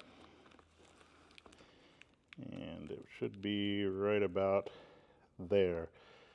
So I could mark that, but I'm going to just eyeball it. Yeah, right about there. Got to get it off of this thing. Now that we know where it goes, we can move this out of the way. I can actually fold it up, put my weight on there, and now I can work at this with ease. So we're just lining it up with that line or the hemmed edge underneath, that line that we struck down, being sure not to pull it or stretch it as we do it. Voila, and we'll cut it about the same distance here, leaving some extra. We could always trim it later. We discovered it's better to leave an inch or less going past the edge of the circle at the top there. So we should have cut off more. I don't want to sew through this zipper here, so I'm going to move it back out of the way. And I'm going to sew the hook down by moving my needle to the right. So I'm very close to that edge, and I sew through the zipper at the same time. I'm not in the zipper yet, but I will be soon. So I'll just do some reversing here. And when I get to the zipper, which I'm in right now, I'm going to do some reversing here just to secure it well. And then we're going to sew up this side, following that hook as our guide. So I'm very, very close to the hook side, and I want to make sure that everything is in the right position, which it is. And I'll show you what we do when we get to the top. Okay, when I get to the top, I'm going to do some heavy reversing here. Secure down that zipper well. All right, that's done. Now all we're going to do is we're going to do the same thing except for to this side. And we'll do reversing there and also at the beginning. One important fact is that you don't sew through your pocket. See your pockets here? You need to fold this under like that so you won't be sewing through it when you sew this hook or loop on. And I'm going to move the needle to the left. So that's one important thing that you have to do before you sew this side down. All right. To help prevent weather from coming through the backstay opening, we're going to create a cone. That's next. So what I'm doing is I'm making a cone like this for our 4.5 inch circle. This is my template, but I'm going to show you how to do it without a template. So what I did is I cut a rectangle to 16 by 8.5, okay? And then I measured on one side to 5 inches and put a mark here. And then from 5 inches here, put a mark. And then 4.5 inches from this edge with the marks over here, and 4.5 over here and put a mark. Okay, so now what I want to do is I want to take my straight edge and I want to go from this location and strike a line, and obviously this location and strike a line here. Okay, now the top's good. This needs to be an arch all the way to the 16 inches, and you can use a string for that. Or you can eyeball it. It is extra large. If you eyeball it, should be something like that. Now let's see if that fits my template. That's really all there is to it. Oh yeah, look at that. It's almost perfect. So the way I'm going to do this, you really need to use a hot knife for it, but I'm just going to fold it in half here and crease it here, and then I'm going to cut this out with my hot knife. So I'm going to cut through both layers at the same time since it's folded in half.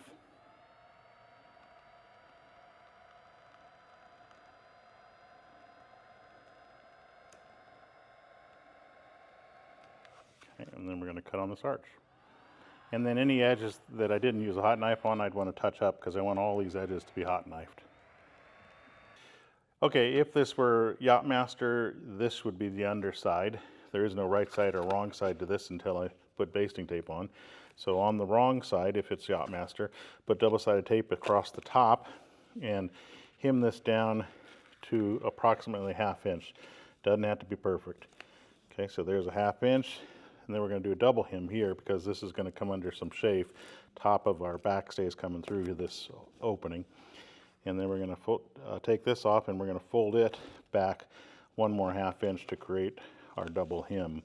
So that side is done. Now with here, what I'm going to do is I'm going to put double-sided tape on both short, almost 45-degree edges. I'm not sure they're 45 degrees. And we're going to do a single hem here going in towards the wrong side, which is now this side. So a 1/2 inch in here and a 1/2 inch over there. Like that. So as not to get confused, I'm going to write loop over on this side, and then I'm going to turn this over, and I'm going to write hook on here, because hook goes on the back side of this. So I'm going to cut a loop piece that's long, and I'm going to put double-sided tape on the back side of my loop. This is 1 inch. And peel this off. Put our hem down. And we're going to stick it over the edge so that it protrudes past the edge, but very close to the folded edge. So you should have a little bit of canvas showing. Okay? Okay, that's that side. Now let's flip it over. Make sure the hem is down like that. So this is the hook, and I'm putting the double-sided tape on the wrong side. It's extra long. And I'm going to put it in the same locale with a little bit of sticking out. And then I'm going to take one more piece and I'm going to put it here so that we can have a little bit wider, but I don't want it exposed in the sun. I have a second piece of hook, and I'm going to have it go halfway down here just as a way to wrap it around more tightly. This, all of this at the top is excess, so basically it's half of this distance or a little bit more. Okay, let's take it to the machine and we'll sew it. I'm going to start along the top here. This is that double hem, and I'm going to lower my foot and my needle, I'm going to put my needle in the right position to close to that edge. And we'll just do some reversing here and sew along this edge. When I get to here, I'm going to bury my needle. Looks like I'm going to go too far, so I'm going to use my reverse. Oops. Right there. And then I'm going to pivot on the needle with the foot up, lower it, and sew down this side. I'll go ahead and pivot again, sew down this little arch right here, pivot again, sew back up this side. And I'm going to do some reversing here, there we go. All right, I'm going to take this out and we're going to work on the, flip it over. So now we're going to sew the hook on, and I'll just start right here at this corner and lower the foot and do a little bit of reversing again because I'm starting a stitch. Sew down this side. We're going to sew all the long edges of this. I'll bury it here. You get the idea. Let's move on. Okay, we want to cut the excess hook and loop. Don't cut your canvas, obviously. Just the hook and loop everywhere it's hanging over. This is the side with the hem. This is the wrong side, or with the loop. This is the outside surface because the hem is down, okay? So you want the outside surface up. We want to put our top so the outside surface is down. This is the wrong side. This is the outside surface is facing the tabletop, okay? So this round edge goes where the round hole is. And I find it easier for the top to be on top and this to be underneath, believe it or not. So what I want to do is I want to take this edge right here at where this is, and I want to match it up to this. So what I'm going to do is position this, that's what it looks like, right on that corner, like that. See how that is? And we're going to do a tacking stitch. And a tacking stitch is basically a stitch that holds everything in place very close to the raw edge. And it helps a ton with circles like this. So I'm going to position it into the machine like this. I'm going to move this one zipper out of the way. We've got everything still exactly where I want it. And I'm just going to use the right side of the inside presser foot as my guide. The needle's in the right position. And this is a stitch that nobody's going to see. And I also like to lower this stitch and make it about a 4 millimeter stitch length, which I just did.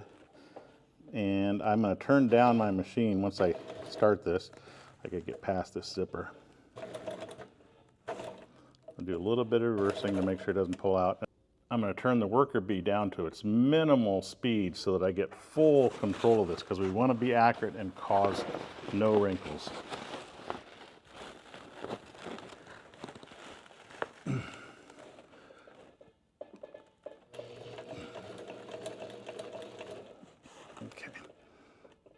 Now, I'm going to try to keep my hands out of the way as I do this, but I want this cover to go straight. This circle almost goes straight. And then I'm going to put my hand underneath here, and I'm going to line this up as I sew. So watch what I do. So we line up the edge, and we sew very close to the raw edge. And we make sure that we don't sew any wrinkles in. No wrinkles can be sewn into this. Has to be totally flat. This zipper keeps getting in the way.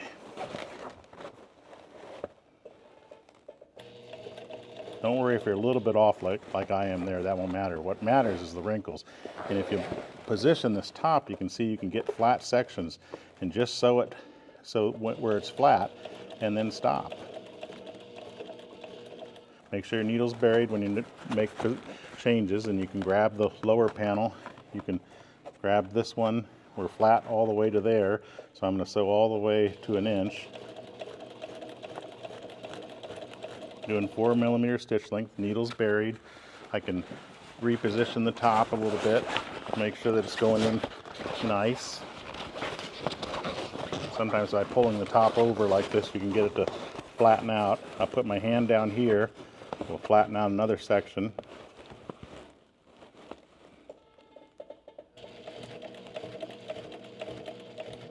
Bury the needle.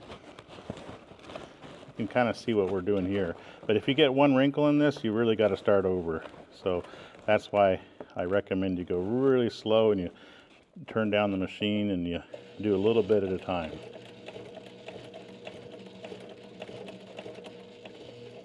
Bury the needle every time you stop.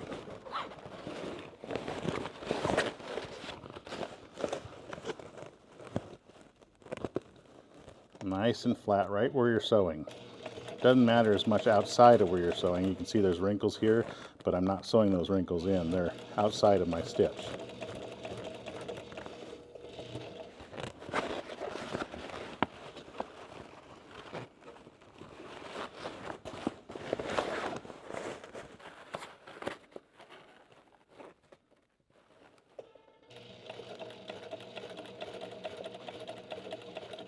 Not too hard, actually.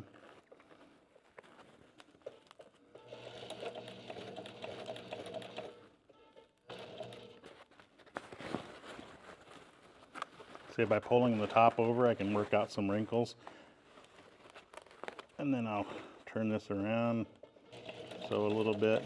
We're almost to the zipper. Now, I want to stop at the zipper.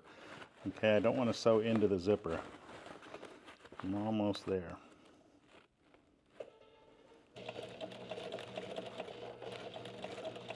Okay, so I'm right at the zipper, and I'm going to do some reversing right here. Not too much, because it's just a tacking stitch. Okay, let's take it out and see what it looks like. So this is what it should look like. You need to look all around it, and you need to look to see if there are any wrinkles anywhere, and there are none. So that means we did a great job. Now, since we have a great tacking stitch, we can sew a little bit away from it for our top stitch. So we're going to do 3 stitches on this round part. So I'll take it back to the machine. Now what we want to do is we want to sew about 3/8 inch away from this stitch so that we can create a top stitch. And we don't want to sew this zipper in, so you got to be mindful of that. I left it long intentionally so our slider could be on the inside of the circle. So I'm going to kind of fold that zipper back. You can clip it. What you want to do is you want to get this fabric in there like this. And what I usually use is I use the outside of my outside presser foot and I put the needle in center position. And this gets me about 3/8 inch of a stitch. I want to make sure I don't sew any wrinkles in there. So I'm going to reverse a little bit here. And I'm doing a 6mm straight stitch here. And I'm going to go slowly. I'm still in super slow speed of the worker bee. I'm going to feel for any wrinkles and I'm going to make sure that I work them out before I sew up to them. Cannot have any wrinkles in this. And if you have to move the top, see how I'm taking my hand and I move the top like this? This gets rid of wrinkles sometimes by doing that. So now there's no wrinkle there. Bury my needle because I can feel a wrinkle coming up. I'm going to do that again to the top. I'm going to make sure my cone is pushed under, which it isn't. Actually, not my cone, my top material is pushed under. Okay, and then I'm going to flatten this all out before I sew there. Even if there's a wrinkle here, I'm just not going to sew it in when I get there. So I'll stop wherever the wrinkle begins.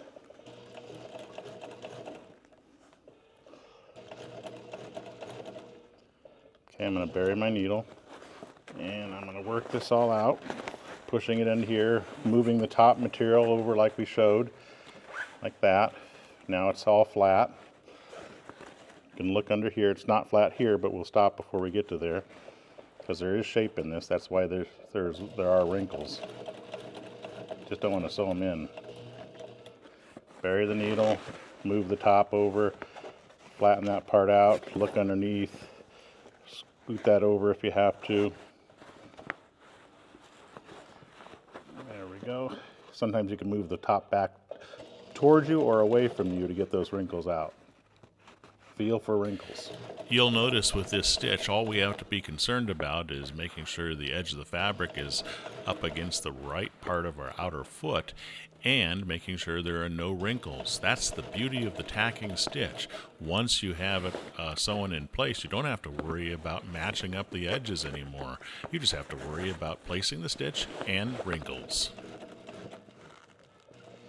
Okay, when we get to the end here, before you sew off, don't sew off. Stop at the end and do some reversing there. You don't want to sew in one layer of fabric if you can avoid it. Okay, there it is. Let's check to see if we have any wrinkles.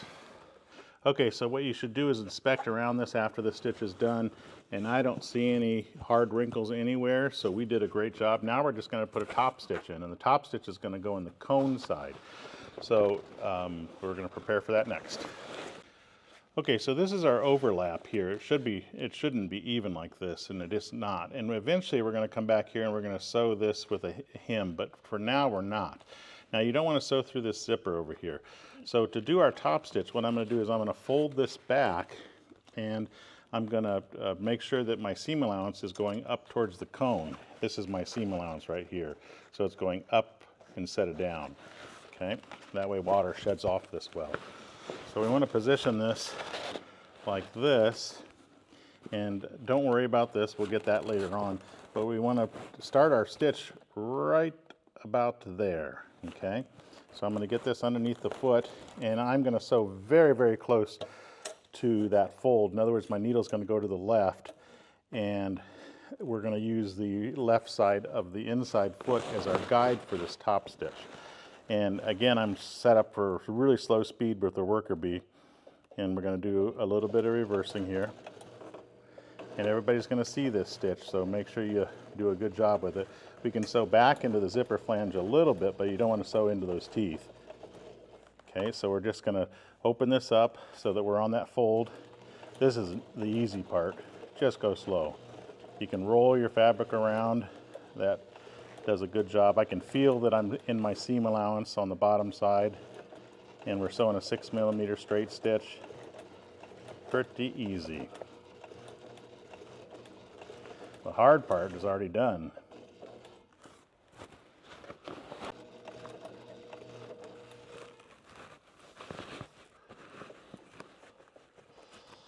I'll put my hand under here to make sure the seam allowance is going the right way. It is.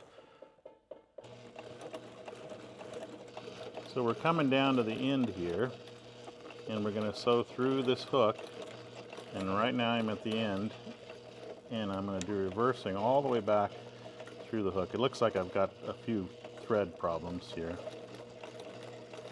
And I'm going to do reversing right here. Some pretty heavy reversing. And there our top stitch is done.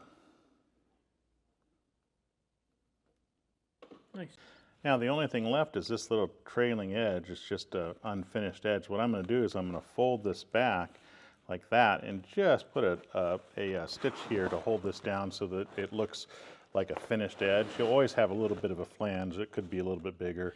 It would be better if there were more of this fabric hanging off the edge. That's why we recommend that you cut your rectangle to 16 1/4 instead of 16 inches, as we recommended earlier on when we were cutting the Took cone. our slider off of that other piece that we saved, and it goes on the box side, and I want my slider to be facing down, or my pull tab, I'm sorry. Whoops, and you got to put it on right. So the skinny end goes on. Like so. There we go. And hopefully if you've done it right, this would go in. This gets zipped up. And the slider, we need to put stops on the top, but it would rest right in there, like that. This would fold over the top, like that, nice and flat. This would come over, and you could actually go up like that at an angle for whatever size your cable is, and then you have a nice cone. Pretty nice.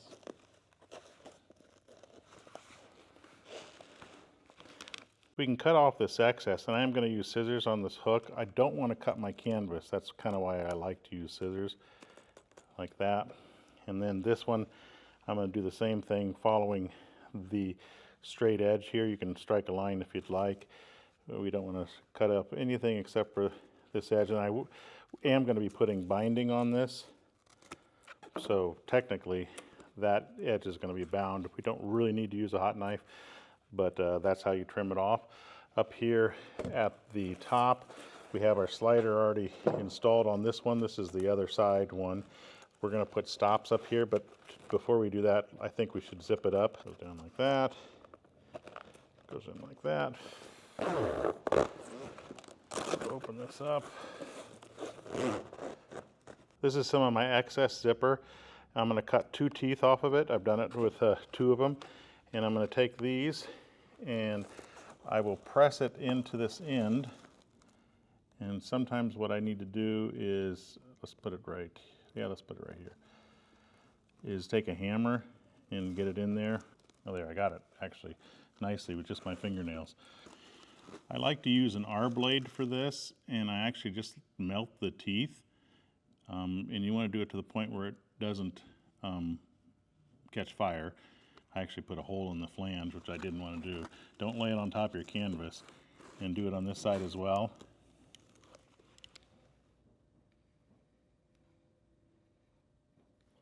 Okay, and then we'll cut off this flange here. And that's an excellent way to make an end stop. Obviously, I don't want to cut a hole like I did there. And we'll do the same thing over here. I'm going to actually cut it so that they're flush. So I'm going to cut off a couple teeth to make sure these are flush. On the aft panel, we're going to sew the other half of the zippers on. We're going to flip this aft panel over, and we're going to work on the zippers now. So, okay. So those zippers will go on. First we need to zip the other half onto this, so let's find those. The slider puller here won't actually work on this zipper. So what you do, since the zipper is long, is you just cut off the end stop, pull the slider off, and reverse it around like this. So the slider is now down.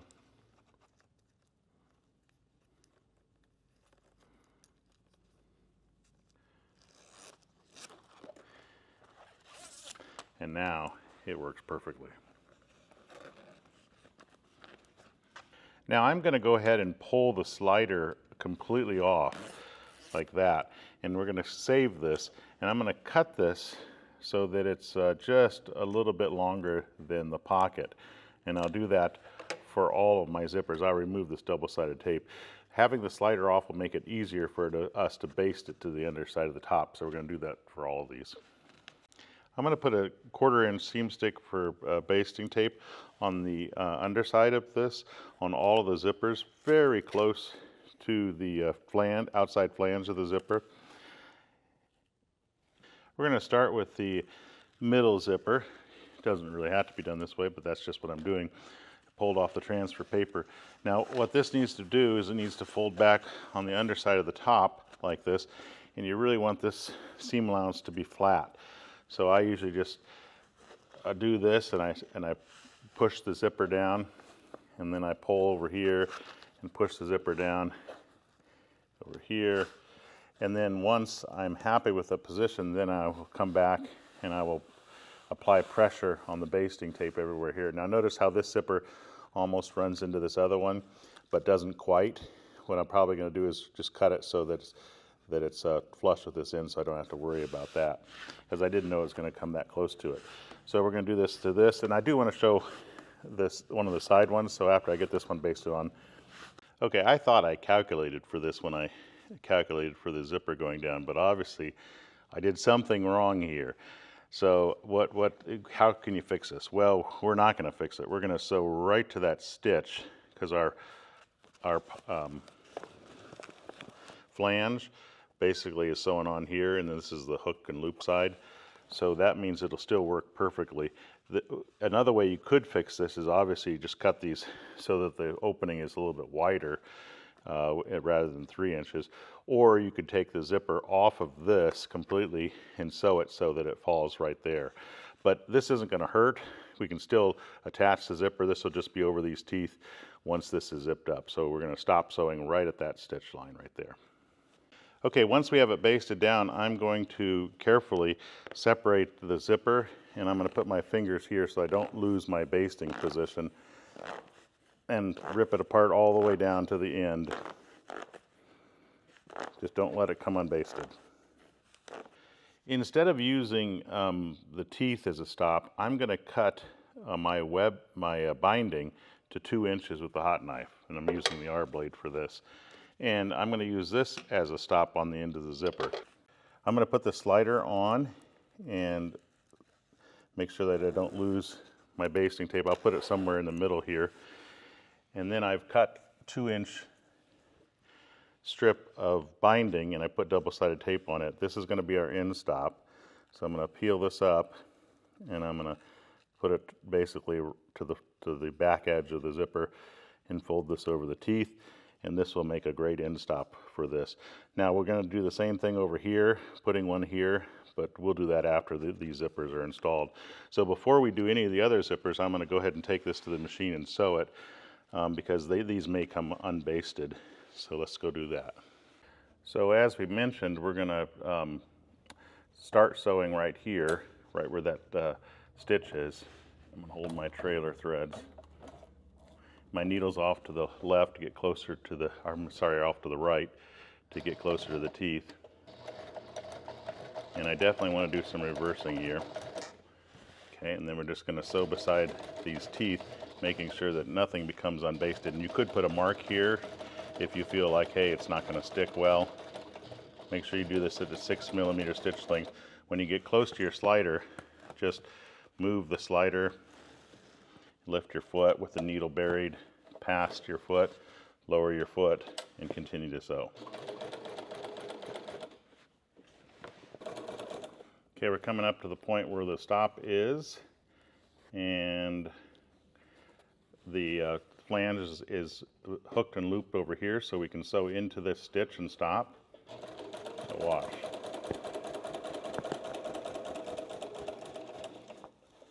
Right over the top of that. Sew to that stitch. Do some reversing. Okay, that's it. So we're going to cut this off, making it flush with the end. We've decided that we're going to use acrylic stops instead of the other ones. And just cut that a little bit like that. We're going to peel off the double-sided tape, the transfer paper. And this is the one that has the curve in it, so we'll start with the area that's not curved. Remember to pull it against the stitch and baste it down. Baste it down. Same thing here. This has a little bit of shape in it, even though we almost started at the straightaway. So that's why you got to make sure that it's flat up to that point. So see the little bit of the curve of the zipper? Okay. So I'm pretty happy with that. That looks good. Now we're going to use another 2-inch piece of the binding here, and we're going to put it on this end, but first we have to separate this. I'm going to mark this just so you can see this, because if your zipper comes off, it's good to know exactly where it goes. So I'm just going to mark across it with a chalk here in case it comes apart when we take it to the machine and we sew it. And I'll put a little end piece here. Okay. So with that done, let's separate the teeth and put this on the end just like we did over here. Uh-oh, what about the slider? I forgot to mention we need to put the slider on before we put that end stop on. That would be bad.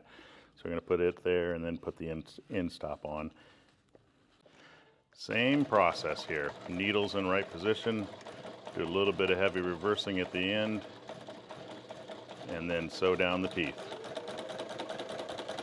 When you get to the slider, move the slider and do some reversing at the end. So I'll repeat the same procedure for the port side here that we did on the starboard side. So we've cut 3 2-inchers of binding, and I'm just going to put it on the end here and fold it over the end here, and then we're going to take it to the machine and we will sew it. I'm going to try to make sure that they're flush across from each other. So this one goes on like that, and we'll sew it right here, and we'll do that to all of the in-stop locations. Now you want to make sure that when you sew these on, you don't sew it through the top, okay, because this has to separate. So we're going to sew this independently of the top. Adding the tail and the pocket to the forward panel is done in a similar way as the aft panel, but slightly different. So I put some of the leftover fabric on the bottom side. This is Sout is over here, so this is our pocket side. And all I'm going to do is I'm going to create another pocket here by tracing the side. Now if this were Yachtmaster fabric down here, you would have the urethane facing up, because this is going to be facing the inside of the cover. So we don't have to worry about that. Remember, I'm going to go a little bit long over here, and we're just going to trace this edge, and we will cut it out, and we're going to go all the way to the port side doing this. We marked it sin for starboard in, and we also marked the center position, and we marked pin on that side. And make sure you have enough fabric over here. We have plenty. So we can take this off, and we're going to cut this out with a hot knife. Now I'm going to use my scribe ball and my Sailrite canvas patterning ruler, and we are going to strike a line following the shape of this pocket. Okay, all the way down to the other side. And again, we are marking it 4 inches away from this edge. We're going to cut it out with the Sailrite edge hot knife and the precision cutting foot and blade. So now I put this on the top, and what I want to do is I want to strike a line basically where the edge of the top is right here. And what I want to be is I want to be a 1/2 inch away from that, but we're going to cut it right on there because we are going to fold this back to a 1/2 inch because I want enough room to put binding on here. Because we end the zipper at the curve, we can eliminate almost all of the wrinkle in the top and transfer it to the pocket by simply installing a snap at the end of the pocket. We're going to reinforce that area for the snap installation. Our zippers are going to come up and they're going to stop where the curve begins, and there's no right or wrong way to do it, but I'm going to stop the zipper right about here. I believe that's where the curve is really beginning. So I want this scrap fabric on the end, which is going to reinforce our snaps, to basically come within that area. Okay, so now what I'm going to do is I'm going to trace this out, because this is just a reinforcement for fasteners, and we do have to make this one edge a 1/2 inch shorter. But I'm just going to trace around here and all the way to this edge. This edge has already been hot knifed, so I don't have to worry about that. Okay, so now this would be the starboard side. We're going to cut this out, but I'm going to cut this a 1/2 inch shorter here because we are going to have a 1/2 inch hem. And I would go on the big side of a 1/2 inch, not the small side of a 1/2 inch. So I'm just following that shape here. Okay, so this is exactly done like we did on the other side. We're going to base this to here. We're going to create a 1/2 inch hem. This looks like it's a little bit shallow. I might have to cut a little bit deeper. All the way down. You can strike a line at 1 inch and fold to it if you'd like. We're going to do this on the port side as well. And once that's done, I'll show you, kind of remind you what we did before, but without showing you the whole process, since we already have shown it before. So our zipper is going to go on. We're going to start here right basically where the curve starts, and we're going to baste it on like this. So double-sided tape goes here, and we'll baste all the way to the other end. This one does not have a break in it. It's a continuous zipper, so it's nice and long. It's going to go all the way over. If you'd like, you could have 2 zippers at the middle, but we don't think it's necessary. So we'll show you what it looks like after we get it basted on. So I cut the zipper here, and we'll put a stop on that later on. And we want to make sure that it looks good all the way down, make adjustments before we take it to the machine if we need to, but I think it looks great. So let's take it to the machine and we're going to sew. Now what we're going to do here is, I'm not going to show this because we showed this already. This is our reinforcement. So what I'm going to do is I'm going to fold this back with a single hem, approximately 1 inch, and then we're going to sew all the way through here. We're going to do some reversing at the end. We're going to sew all the way to the other end. We'll do some reversing at the other end of the zipper and do the same thing on that side, that end, as we do here. So we have our zipper sewn on. We have it sewn all the way to the end. I chopped off the dog ear that was up here. We have the approximate 1 inch hem over here. And we're ready for applying this to our top. So I flipped this so this is the starboard side. Now my pockets are facing me, just so you know. This is our hang down tail. Oops, I want to use the wider seam stick, the 129, which is 3/8 inch wide, and I want to put it very close to the raw edge, just like we did before. So this process is basically exactly the same as the aft panel that we showed, and so we probably won't show all of this. So we're going to baste the tail to the outside surface of the top, just like we did before, and then we're going to baste the pocket on top of the tail to this outside surface, and its zippers are going to be up. In the hang down tail, sometimes at sharp curves I cut a few little relief slits to get it to go around that curve a little bit better. Don't cut this in your top, but only in the hang down tail, because it wasn't designed to take a curve like this, and that sometimes helps it to be basted to a sharp curve like that.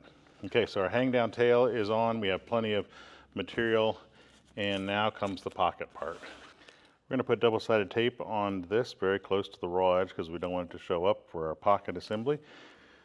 Okay, the process is done exactly the same before. Make sure that your sin and sout, sin should be up like this, so we're going to see the zipper on here. Oh, and we want to find the middle because we want to start at the middle. So this is the center. I had to lift this up to find it, and I made a little triangle cut. And we want to start the pocket on like that, and we'll work either to the left or the right and base this on. Same as what we did for the other panel, so we don't really need to show all this, I don't believe. Okay, we're just using some clips. Even though it's basted, we like to do this so that nothing moves, especially on the curved sections, and we'll put them about every 24 inches. And we're going to take it to the machine and sew a stitch a 1/2 inch here, and then we're going to do the top stitch just like we did on the other panel that we showed. So we're not going to show all that. I have my top stitch done, and my zipper's got basting tape on it. We're going to start here in the middle, and we're going to do the exact same thing that we did for the forward panel. We're just going to push this down so that it's nice and flat like this, and baste it down all the way to the left and all the way to the right in that same manner. Since this zipper is so long, basting tape doesn't seem to hold it down very well. You can use multi-use pins to pin it in place and take it to the machine and sew it. In this chapter, we'll show you how to install a window in your top. This is the window for visibility. We have that pocket where we can roll this up like so and stick it in like this.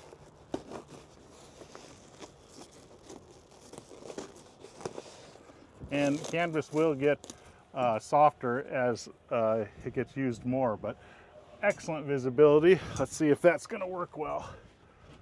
Oh yeah, nice. This is our forward panel, and sout, outside surface, is facing down, and I put the pattern material so it's facing down, so this sout is upside down.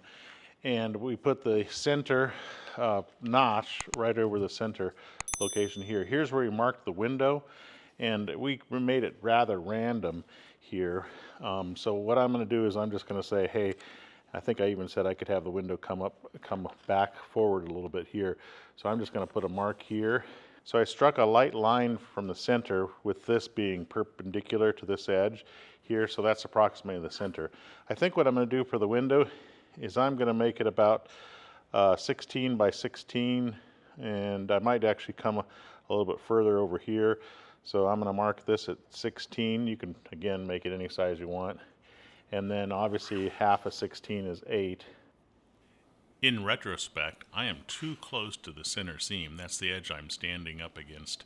You really need to have that window start at least 5 inches. Better it be 7 inches away from the center seam, so that when your center pocket is applied, you don't have to worry about it possibly running into the window. Nice thing about chalk is it comes off pretty nicely with a wet rag or in the rain, unless you're using a colored chalk. White does well. Colors usually do not. Now we're going to cut clear vinyl that's exactly 16 inches by 16 inches. So this is our clear vinyl that comes in the kit. It's Regalite 30 gauge. It's a pretty high quality vinyl. It's a sheet good rather than a rolled good. So it has a protective coating to make it extremely UV resistant. And it's a pretty big sheet size. You probably won't need nearly this much clear vinyl window material. So this is 16 by 16, and I marked it with my Scriball black and my clear acrylic ruler, and we're going to cut it out with scissors. No reason to use a hot knife. I'm going to try to be pretty accurate here. Let's talk more about a sheet good versus a rolled good. This is a sheet good clear vinyl window material, which means that several layers of vinyl are bonded together and each one is polished as it is bonded. And it is dimensionally stable because of the process of construction, where a rolled good is not dimensionally stable and not nearly as UV resistant. As you can see, you get a lot of clear vinyl window material. You could use this for other applications. It's good stuff. So I'm going to roll it up and keep it for other applications. I'm going to put the 3/8 inch seam stick all around the perimeter of the window, and I want to get close to the edge. And why is that? Well, I want to be able to sew through the double-sided tape, because this double-sided tape, if you sew through it, helps to fill the needle holes and prevent or reduce the leaking. So when I get to the corners, I'm going to make sure I go all the way to the corner and then break it, and then go make sure the double-sided tape is right to there. And we're going to go all around the perimeter on one side. There's no right side or wrong side to this vinyl window material. Oh, this is the hard part. I got to cut a slit in this so I can enter my scissors. So you better want to put a window in, because it just ruined your top. Okay, so now we're going to peel off the transfer paper, revealing that glue all around the perimeter on all sides. Now I'm going to baste it to the top. This is the underside of the top, and put it right on our white lines. It doesn't have to be perfect, to be honest with you, but that's where we plan to put it. Right like that. And then make sure there's no air bubbles. Make sure it's sitting perfectly flat. The double-sided tape sticks really well to the clear vinyl. It doesn't stick as well to the acrylic fabric, but it should stick well enough that you can get the job done. Okay, we're going to do more double-sided tape. Now, this is going to have a cover on the bottom side, and that cover is going to go in a pocket. So it's either going to go to the starboard side or it's going to go to the port side. It doesn't matter for us. We're going to have the cover stick over here and go in a pocket over here on the starboard side. So that means I'm going to put double-sided tape here, here, and here, very close to the raw edge again, so that we get another sealing characteristic when we sew through the double-sided tape. So right on top of the clear vinyl. Next, we're going to put loop. This is the 1-inch loop that comes in the kit, all the way to the edge over here and all the way to this edge, and I will cut it with scissors right there. Okay, and then we're going to put it here, and then we're going to put it here in the same way, right flush with the edge of the clear vinyl. We're going to sew the outside edge only right to here. Okay, let's do it. So if you look at it like this, it's coming unbasted a little bit, but it makes sense to start there, to sew around here, and to sew up to there. So that's why we have this end with the pocket in the throat of the sewing machine.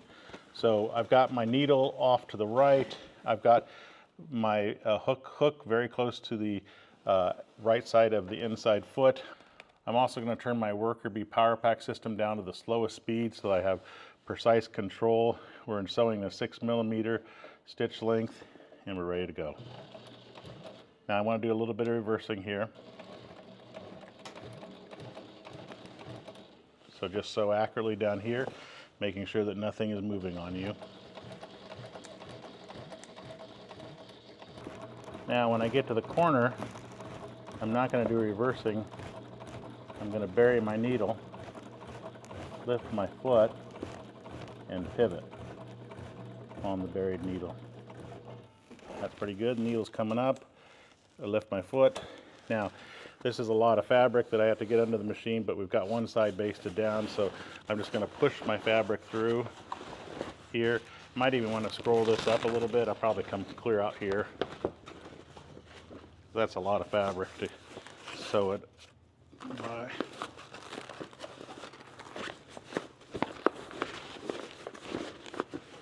That should make it easier. And since the needle's buried, I didn't lose my spot. Now I can push this in underneath the throat.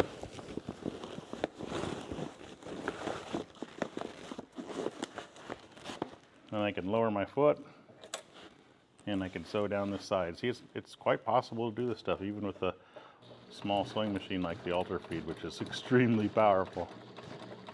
Nice. We're going to sew all the way to that other end that we talked about, do a little bit of reversing, and then I'll show you what's next back on the table. Now we're going to make the cover flap for the window, which is shown here. My window is 16 inches and I need to make it 2.5 inches larger in both dimensions. So that's 18.5 by 18.5. And this is going to be the cover panel for it. So you can see I'm at 18.5 here. Then we're going to do some hemming to this. So I'm going to do it at 18.5 by 18.5, and I'm going to use a hot knife to cut this. We didn't discuss it, but this is some of the scrap Sattler marine grade fabric that's included in the kit that we're making for this cover panel for our window. I'm going to use my clear acrylic ruler, and I'm going to put it on 2 inches from the edge, and I'm going to do this all around the perimeter and strike a light line. We're going to go do this on every side. Now I'm going to put double-sided tape around all 4 sides close to the raw edge. And sometimes what I do is I actually just bend the tape to go around it to make it fast for peeling off the transfer paper. Now let's talk about Yachtmaster. If you're using Yachtmaster, which we are not, this would be the right side of the fabric, the side without the urethane coating. And why is that? Well, the urethane coating doesn't do exceptionally well in the sun. From the bottom side, you're going to see the urethane on this flap, but at least the top side, which doesn't have the urethane, will be facing the sun. Okay, so now since we put the double-sided tape on like that, watch this. This is pretty cool.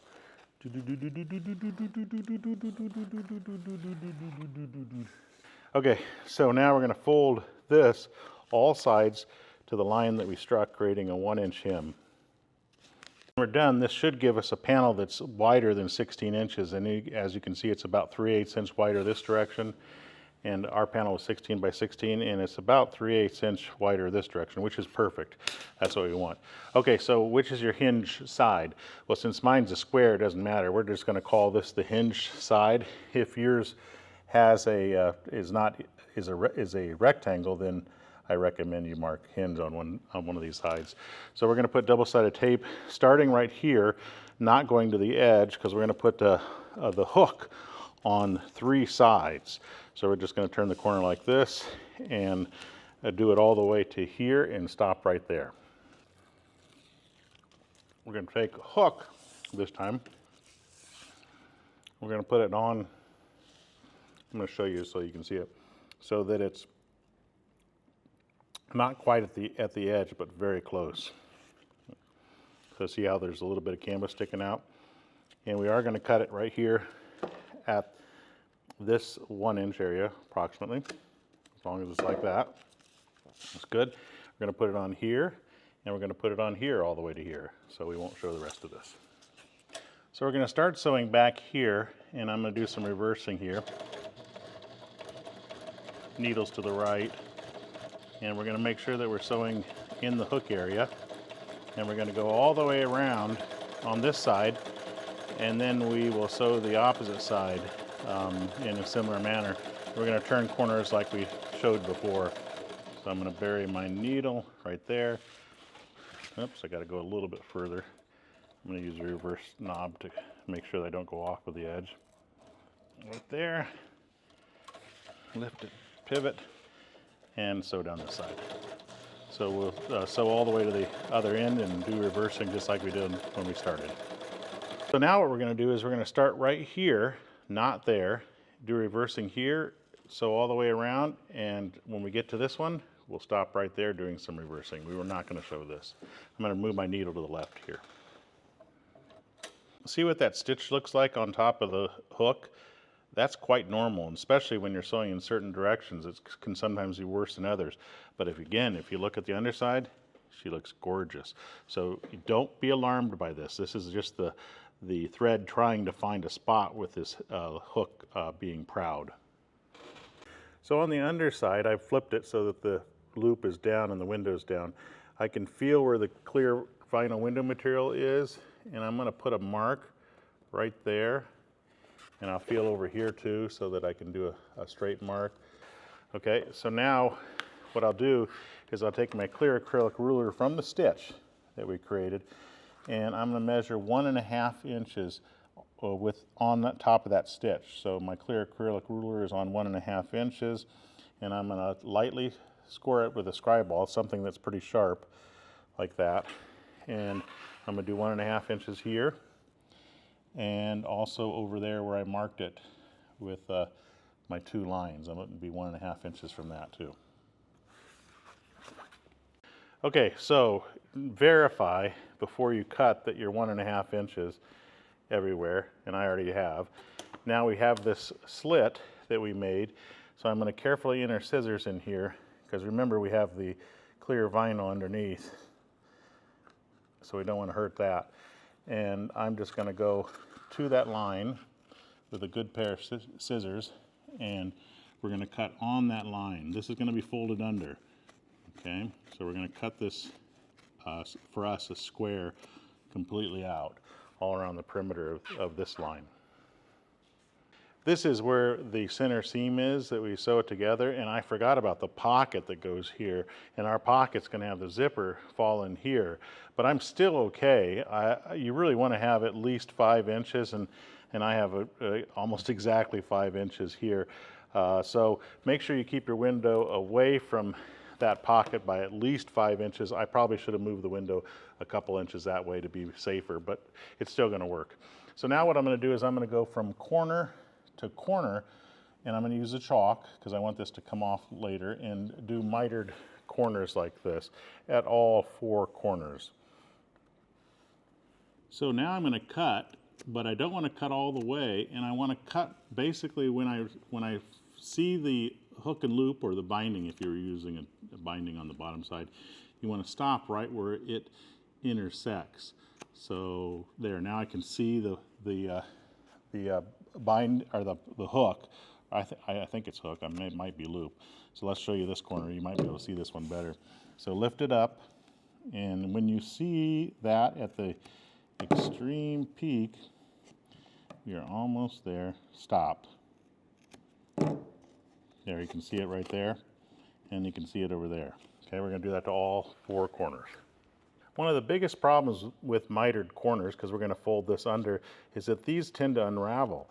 But now with the Sailrite Edge hot knife and the precision cutting foot and blade, and you can go over here after it's cut with scissors, and you could basically touch that little corner without really affecting the glass. It may cause a little bit of a kind of like a smokiness to it, but if I use my finger with some water, look at that, it comes right up. So I'm going to touch the corners just like that, being careful not to get too hot.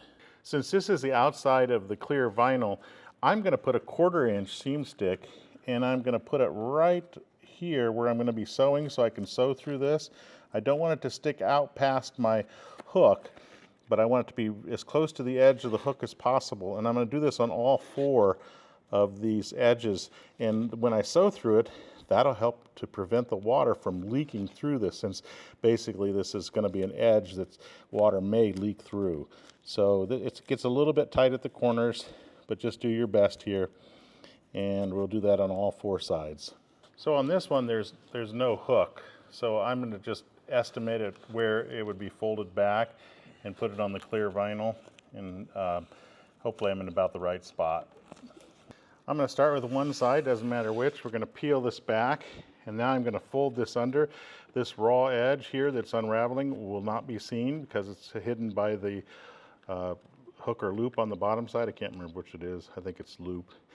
So we're going to go like this, and it's going to be basically right up against the edge of the loop. Okay, so make it flush. You can make adjustments as you go, like that.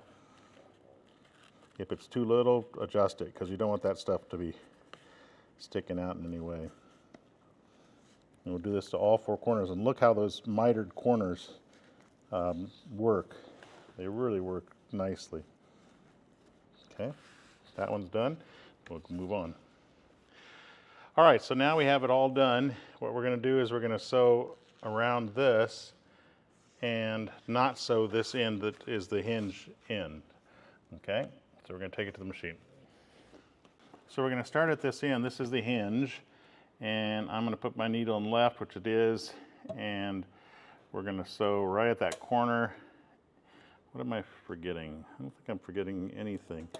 So we're going to do a little bit of reversing here.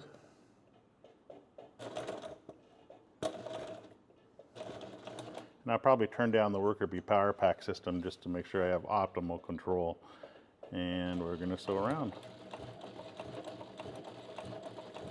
This stitch secures that hem that's folded under, and it also secures the hook or loop that's on the bottom side. I believe it's loop. When I get to that corner, I'm going to bury my needle at the pivot point. I need to go in reverse just a little bit right there. Needle coming up, and I'm going to turn the assembly, but I'm going to do the same thing that I did before. I'm going to scroll up the fabric. So you get the idea. We're not going to sew the hinged in, and we'll show you what's next after this. So now we're going to put the hinge on the hinge side of the clear vinyl window material now that everything is sewn down. So the hook or the loop is facing up and the hook's going to face down. This panel's bigger, so you want to center it, and you want this to not show up on the top side. So I'm going to try to put it on here, and we have a little bit of overhang of the hook and loop, which is what I want. And we should have the same over here, which I do, and over here. And then this side should be covering the clear vinyl, and it is. Now, before you do anything, it's actually staying in place because of the hook and loop. Flip it over and inspect to make sure that you don't see any hook and loop exposed in the clear vinyl, and we don't. That's what I want. That's why we made that panel on the underside a little bit bigger.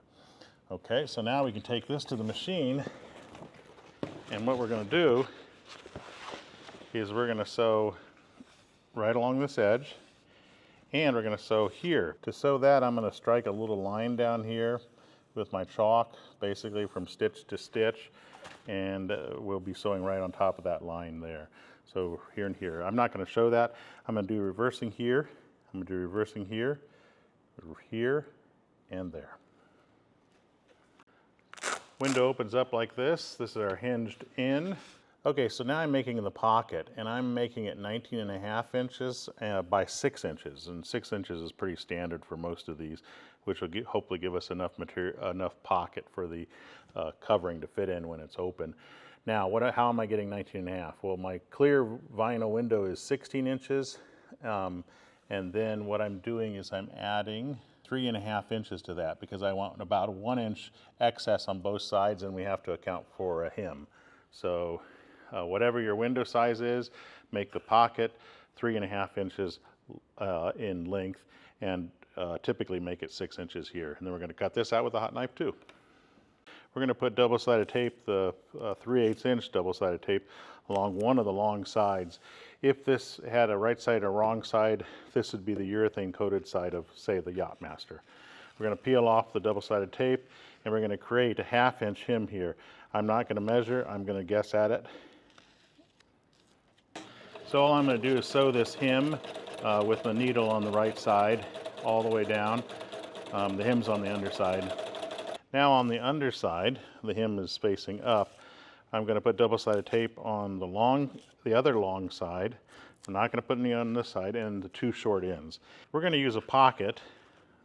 Doesn't mean it's right or wrong. You could do the other approach. We're going to peel off the transfer paper that we put on this pocket that we already created on the 3 ends, or edges I should say. 2 ends, 1 long edge.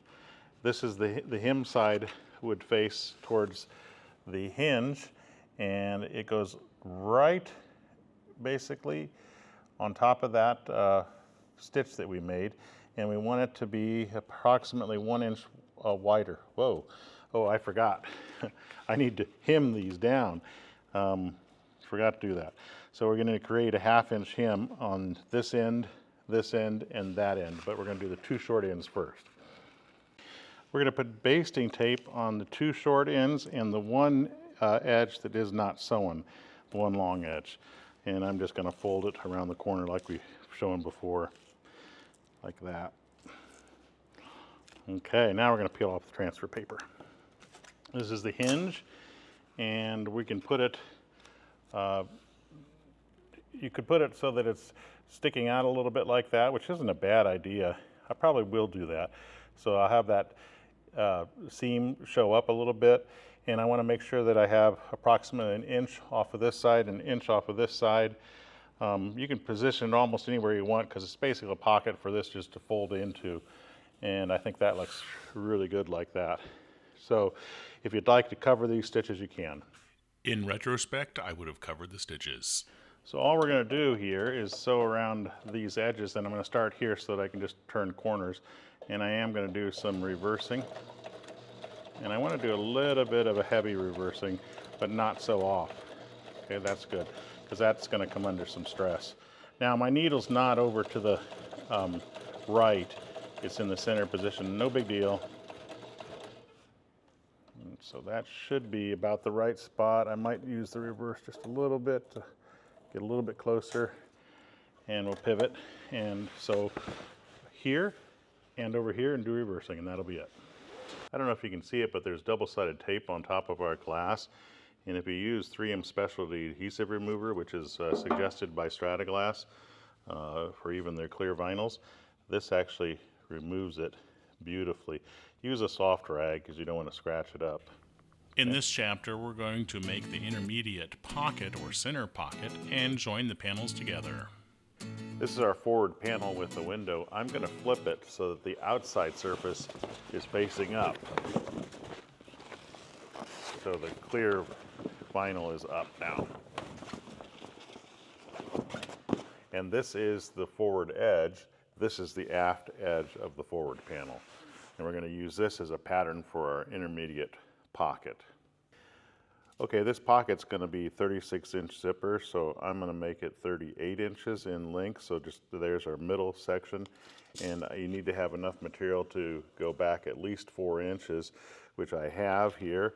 And so we've got that positioned, and I'm going to just strike a line following the shape of this right along here. We're also going to mark the center, which is here, and come over here at least 19 inches at least. I'm going to go a little bit far just to make sure that I have enough. Okay, good.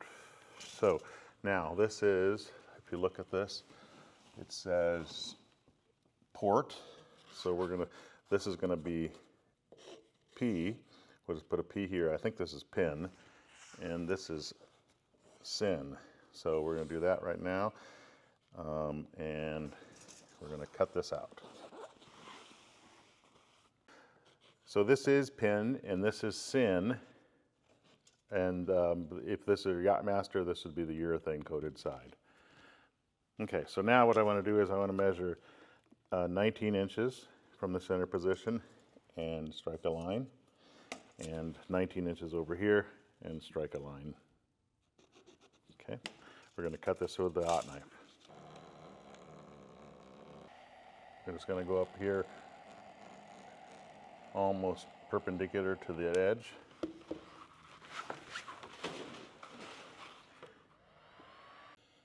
I'm going to make it 4 inches. This is our 4 inches with our Sailrite canvas patterning ruler. And we're going to follow that shape all the way down. Then we're going to cut on that line with a hot knife. We'll cut a notch at the center location. So now we put double-sided tape on the 2 short ends and we create a 1-inch hem. So I'm not going to measure, I'm just going to guess at it. That's about 1 inch right there, and we'll do the same thing on the opposite end.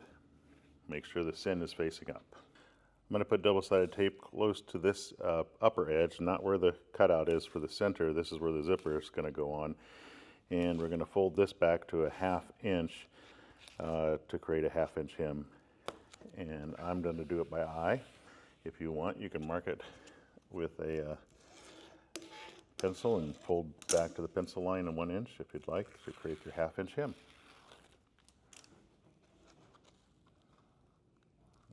I've separated the 2 halves of the zipper, and I'm just putting a double-sided tape on the flange of the zippers close to that edge. This is the 1/4 inch double-sided tape. Don't do the 3/8. And this is the side with the starter post. I like to put those on the pockets. I think it's easier to zip up, but there's no rule for that. That's just a preference. Peel off the transfer paper, and I'm going to put this on the starboard side and put it right so that it's flush with this edge, and baste it on like we've shown many times with the other pockets. I'm going to start here at this edge here where the hem is, and my needle's in the right position because I like to have the stitch close to the edge. And we'll do a little bit of reversing there. We're going to sew up to this. I'm going to actually fold this in since it sticks out a little bit, and that'll just reinforce it a little bit. We'll fold it slightly down so it doesn't interfere with the slider.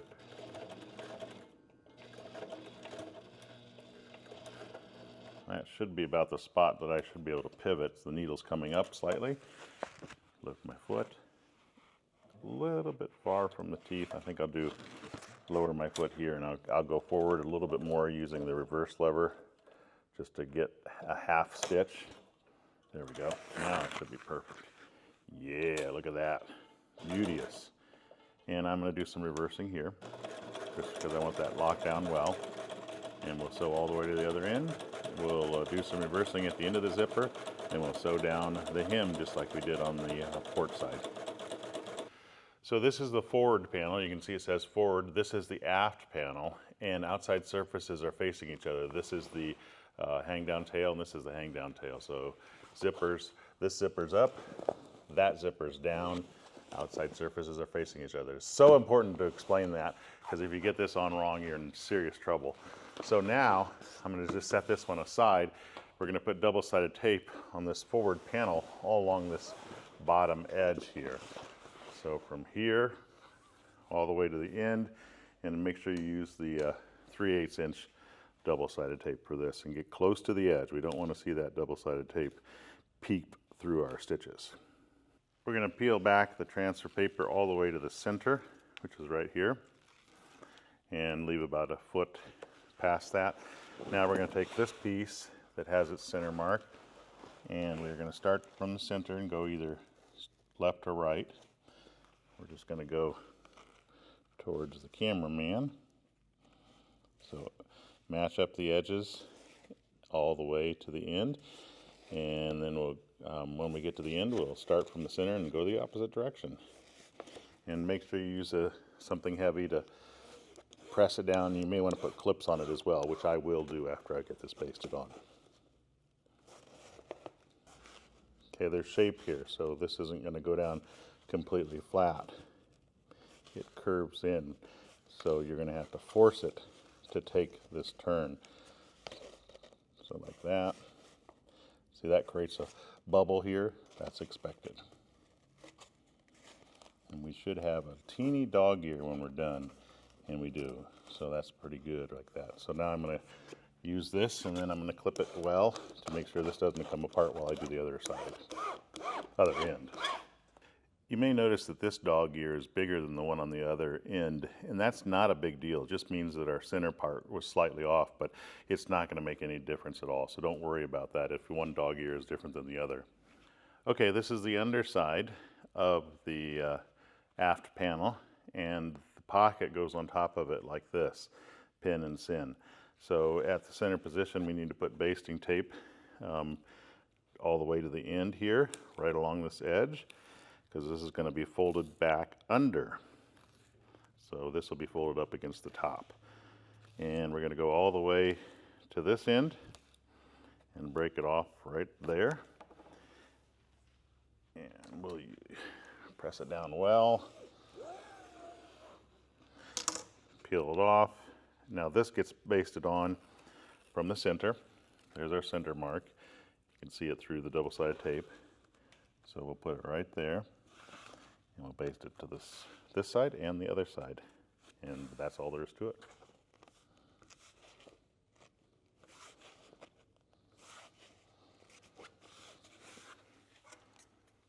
Okay, I'm using my magnetic guide, needles in center position. We're going to sew a 1/2 inch from this edge for a semi-flat felled stitch. This is our first stitch. So we'll do some reversing here, keep this nice and straight, and follow the contour of your top.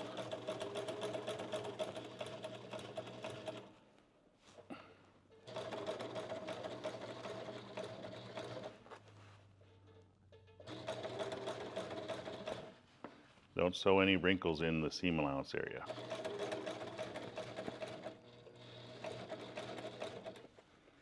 Make sure it's flat when you're doing that.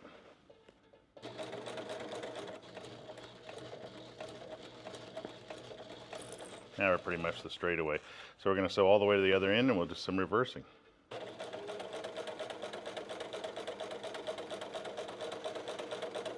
In preparation for the top stitch, I'm going to roll this up, and it is easier with two people to do that, so that I can get this in the throat of the sewing machine. You could roll up either side, doesn't really matter. So we're going to do a top stitch next, and I turned it upside down to see the intermediate pocket here. This top stitch is going to go towards the forward panel, so it's going to sit down here like this, and it'll be sewing right like that. So that we don't sew the pocket in, we sew the top stitch right here. We're going to do it from the front side, but that's just a reference to how we do this. Our seam allowance is going to go this way, and we're going to put a top stitch in here, and I've scrolled up the fabric. At first I don't think I need to put the fabric underneath the arm of the machine. I'm just going to get this in here. Make sure you sew through your seam allowance, and I'm going to use the right foot in the center as my guide here with needles in center position. Should be good right there. Do a little bit of reversing here. Make sure you pull left and right so that you splay out on that first stitch. I'm going to turn down the worker bee to the slowest speed so that I have full control here. And just take your time here. Every time you stop, make sure the needle's buried. I'm going to start feeding the bulk of the fabric through.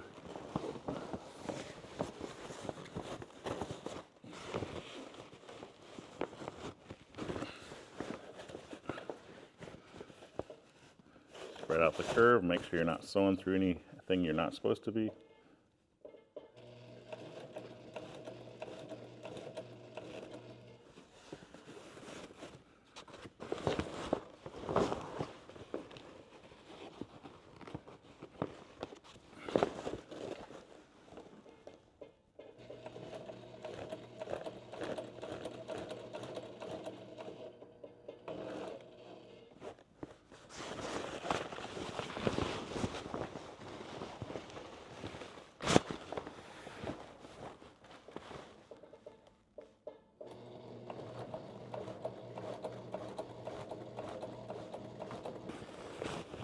When you do get to your pocket, make sure that you don't sew through the pocket. So I'm putting my hand underneath here to make sure the pocket is splayed like it needs to be, which is that direction. Getting closer to it. Now the integrated LED light is on. The cameraman doesn't usually like it. Every time he's not filming, I make sure you turn it on because he says it messes up the footage, but wow, is it a great light. We're almost to the end here, and we've got a little bit of a variance here, but it's not a big deal. We'll trim that off, so don't worry about that. And when we get to the end, I'll do a little bit of reversing here. It's going to be hidden by our binding, so I don't go very deep into the thing. I just reverse right at the edge. Okay, our top stitch is done. Now we can sew on the other half of the center pocket to the bimini. So here's why we like to have that window at least 5 inches. I wish I would have moved it a little bit more forward, but it's still going to work. So what I'm going to do is I'm going to lay this intermediate pocket on that first stitch there, and I'm going to mark here and here with it laying flat, because we're going to move it back a 1/2 inch here. So just random spots, okay, with it laying flat. Make sure it's laying totally flat when you're marking. All the way to the end here, and I'll probably just, I don't know, put a mark here for this. Okay, so what we're going to do is we're going to move this out of the way, and then what I'm going to do is I'm going to find my clear acrylic ruler, and we're going to mark a 1/2 inch from that line. So there's the line here to here. Now this is not a straight line, so that's why I'm going to move the clear acrylic ruler to make this mark from mark to mark. You could put more marks on if that makes you feel more confident.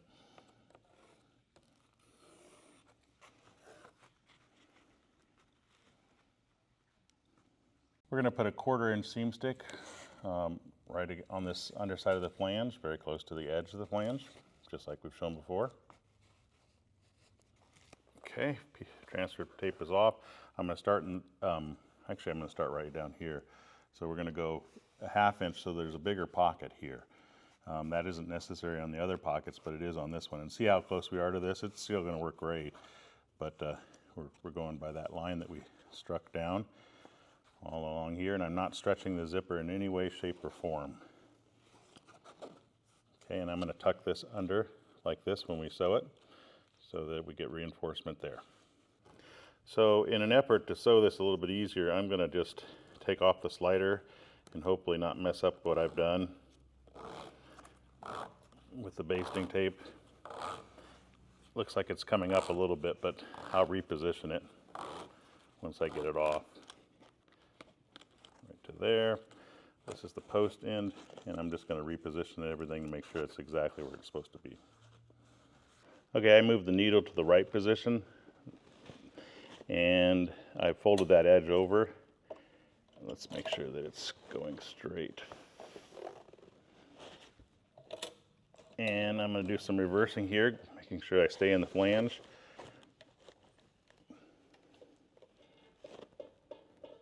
Oh, I've also turned down the machine. I'm going to turn it back up a little bit. Okay, and we're just going to sew down this side. And when we get to the other end, we're going to do some reversing. I've got a lot of stuff going underneath the throat of the machine. And you want to make sure that the window doesn't get caught on the edge of your table. Hopefully you've got a table, because the table makes it a lot easier to sew this. And just make sure it stayed down. That's with your marks that you made. As long as it did, it should be fine. At that center seam along the skirt edges, we're going to trim it, and we're also going to trim the ends of the tails. So to resolve this, it's pretty easy. I just basically take a straight edge and I go almost all the way to the edge here, and I mark it, and then I'll cut off the excess with a hot knife here to make this flush.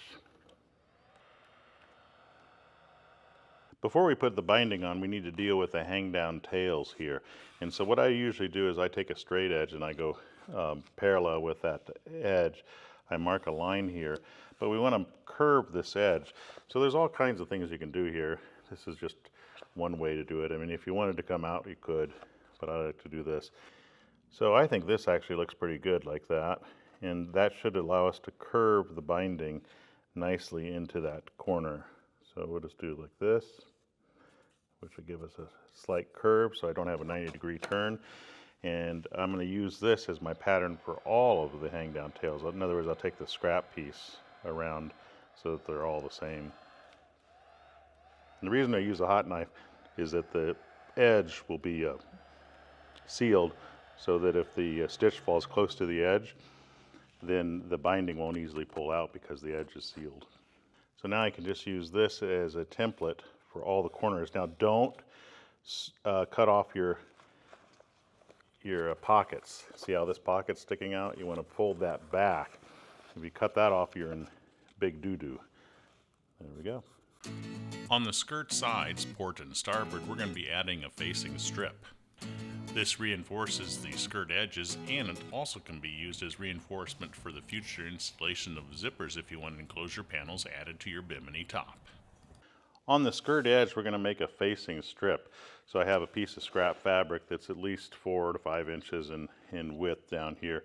And I'm going to lay this down flat, and I'm going to take my chalk, and we want it to be longer because you want to go into the curved edge. And I'm going to trace this because these aren't always straight here, and this will follow the contour of the fabric.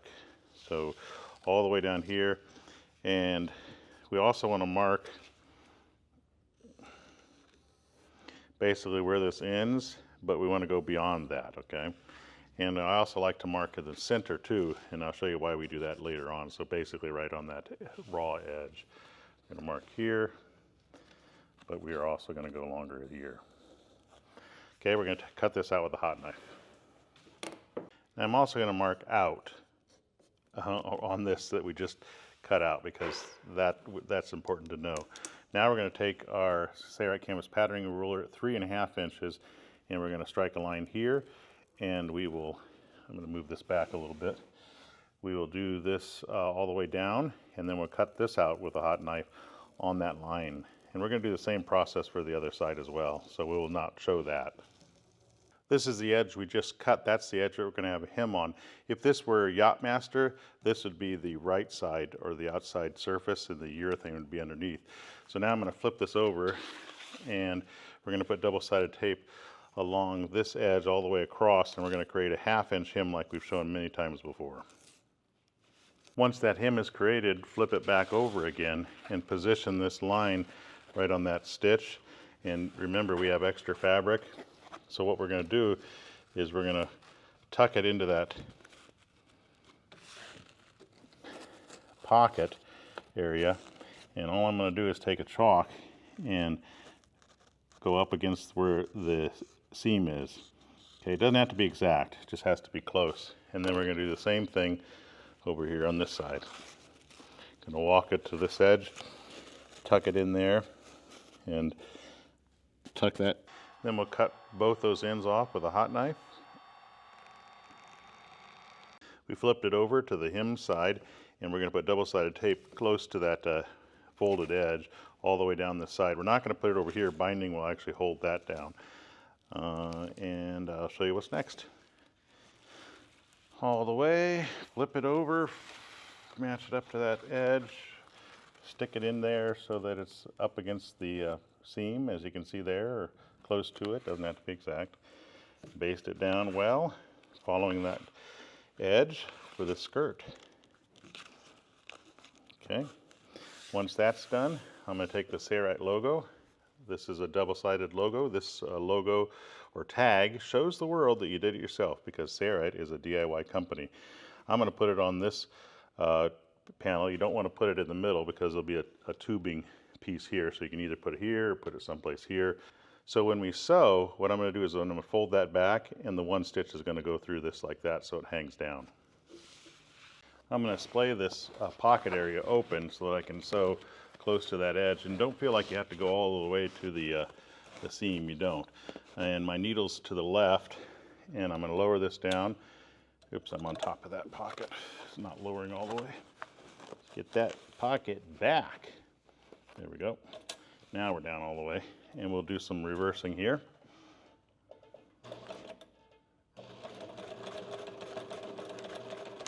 Should do it. And we're just going to follow the left side of the center foot as our guide, and sew a straight stitch over here. When we get to the logo, which we're coming up to, I'll show you what we do again. Pretty self-explanatory. Oh, we also have a white logo that comes in the kit too, so depending on the color of your canvas, you can either use the black one or the white one. Okay, so I'm going to fold this back.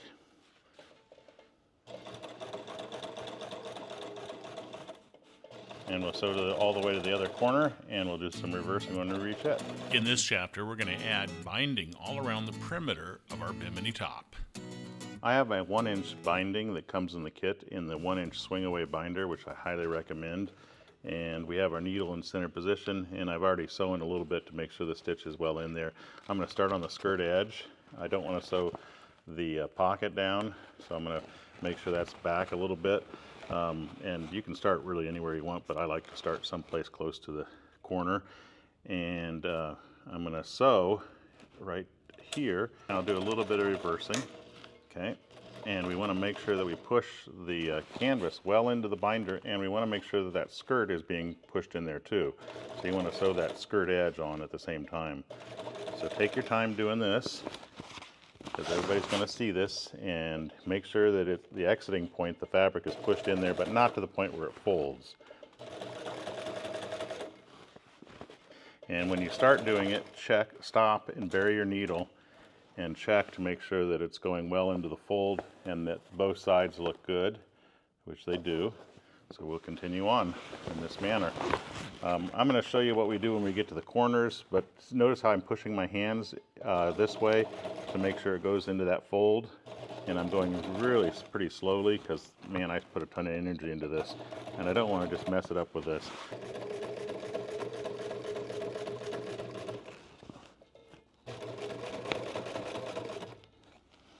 Now here we got this pocket, so we're going to have to fold that pocket back so that we can, and notice that we have enough to sew the binding on. That's pretty cool. Designed it that way.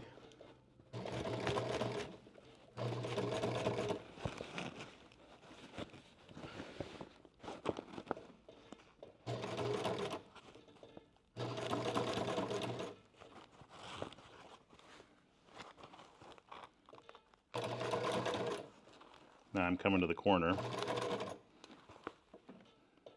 And I'm just going to push that corner in. Since we made it a gradual corner, it's pretty easy to do.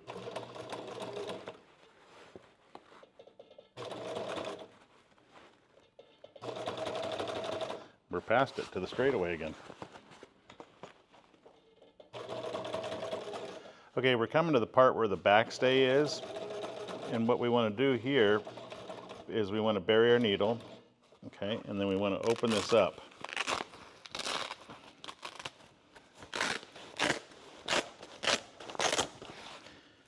And we might want to just open up the backstay just to make it easier.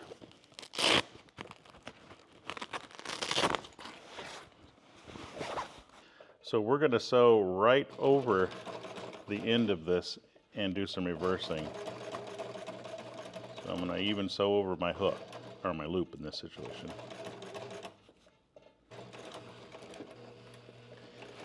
So make sure you shove it in there well.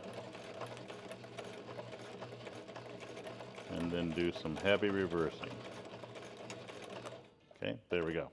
Now we're going to cut this with a hot knife right there. But for now, we're going to just use scissors because I have to go to the table to cut it with a hot knife. Like that. Okay, now we're going to insert this portion here, almost like we're starting over again. Move that slider down, push that in there, push it up into here, and we're going to do the same thing with the other backstay. Lower the foot, start sewing, and do some reversing to lock it in place.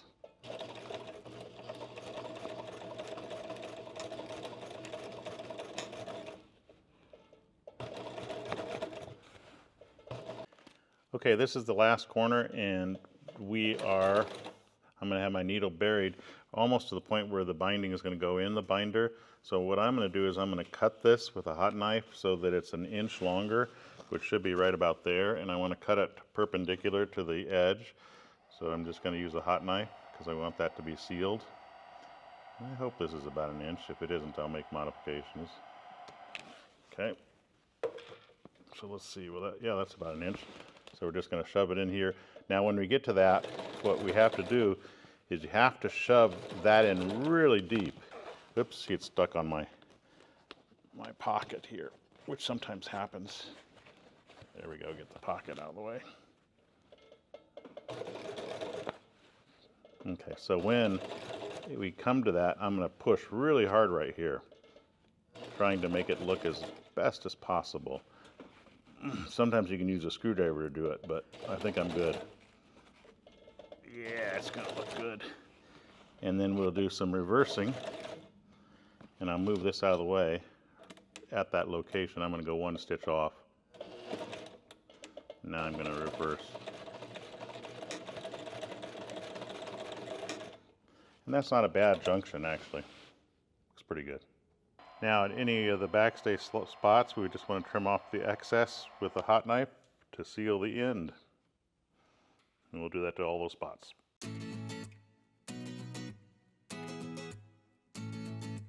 I have all the zippers unzipped, and I'm just going to start here at the forward section. And we have another blistery, windy day here at Sailrite, and it's cold. because we got to do a lot of projects on this boat, so we started early.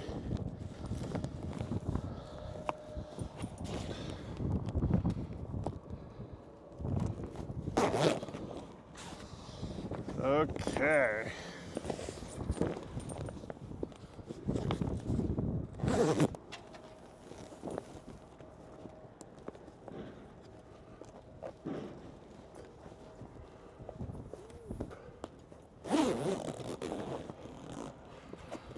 Nice. Now the only thing that holds it back is this back pocket. And we have the backstay slits. We're going to open them up, open up the cone, get them to ride up. And we are not going to zip them up yet. We're just going to get the backstay in the right spot.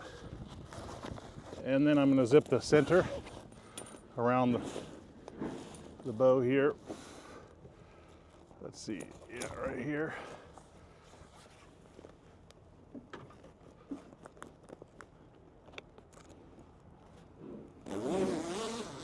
Okay, you should be able to let go, Seth. Okay. So far, so good. Now we zip the port side.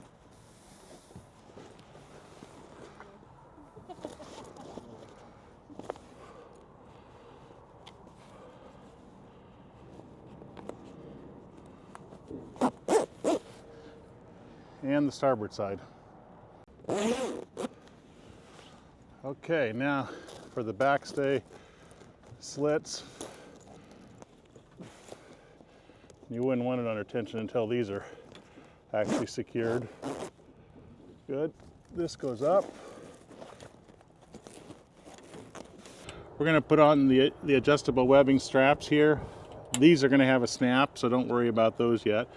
And we're going to apply some tension. Oops, we got to make sure this is up here.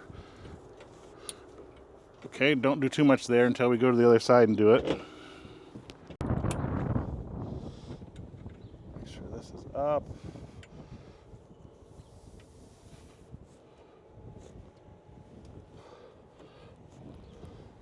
In this chapter, we're going to show you how to install the snaps in your frame and also at the end of each of the zippered pockets. This is our pocket where we're going to install the snap, and what you want to do is you want to pull this as tight as you can forward so it tightens up the skirt, and then you want to check the top to make sure there's no wrinkles, and as you can see there are none. And then what I've done is I've used spring clamps at all 4 corners of this 3-bow and fastened it there so we know what we're happy with. And as you can see, it's super snug. Now here's the reason that we don't sew the zipper all the way to the edge here, because this will actually take up the wrinkle, and the wrinkle that is usually in most Bimini tops is transferred to the pocket.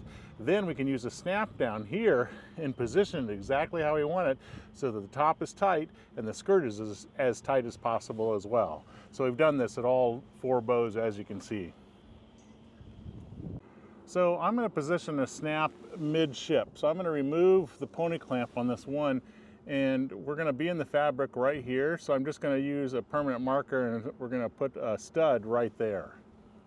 I'm using a spring punch here to make a dimple so that my drill bit doesn't wander, and I do this about 6 to 7 times. Now I have a nice dimple. This is an 1/8 inch drill bit. I'm going to put a little bit of a cutting oil on the drill bit to prolong the life of the bit. And we'll drill through the first surface of the stainless steel.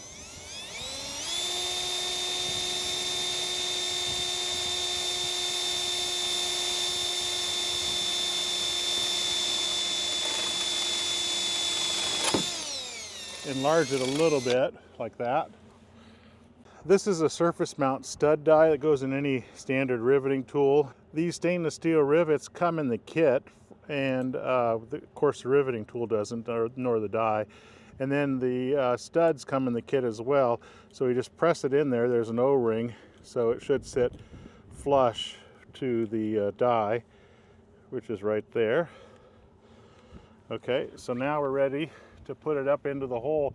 Now, you need to make sure that you apply pressure. And the way I do it is I put my thumb up here as I'm compressing, so that way the mandrel doesn't fly out in my face. And also it's applying solid pressure on the die against the surface that I'm installing it. Then squeeze the trigger until the mandrel breaks and your stud is installed. It doesn't even roll. It's beautiful installation. So the Sailrite snaps are included in the kit. This is the button, and it goes down here in the press and snap tool. There are other installation tools that are available, but you need something that you can do it while it's up on the boat. Then we are using a hard action socket. That comes in the kit as well, so it's harder to unsnap it. So what I want to do is I want to pull snugly on the skirt and look at the top again and find out where the position of that snap is, which is right there is the middle. And what I like to do is I actually like to make it even tighter. So I'm going to put my snap in right there to give it extra tension. Okay, so the button has to go on the outside and the socket has to go on the inside. But I'm right on it with the barrel, and I just depress the trigger and our snap is installed. Now it's snap time, and it'll be nice and hard. There we go. We'll repeat that process for all 4 corners on the pocket ends. Wow, it's really drum tight. It's exactly what we want. Nice. Our Bimini Skin Kit with window and backstay slits is now complete. To see the full list of materials that comes with the Bimini Skin Kit and those materials and tools that do not, check out the description below. If you have any questions about the assembly of this kit or the materials that are included in this kit, be sure to reach out to Sailrite via email. We're glad to help. To see more tutorial videos on, say, this binnacle cover and the cockpit cushions, and also this new sheet bag that's coming soon, be sure to subscribe to the Sailrite YouTube channel. I'm Eric Grant, and from all of us here at Sailrite, thanks for watching.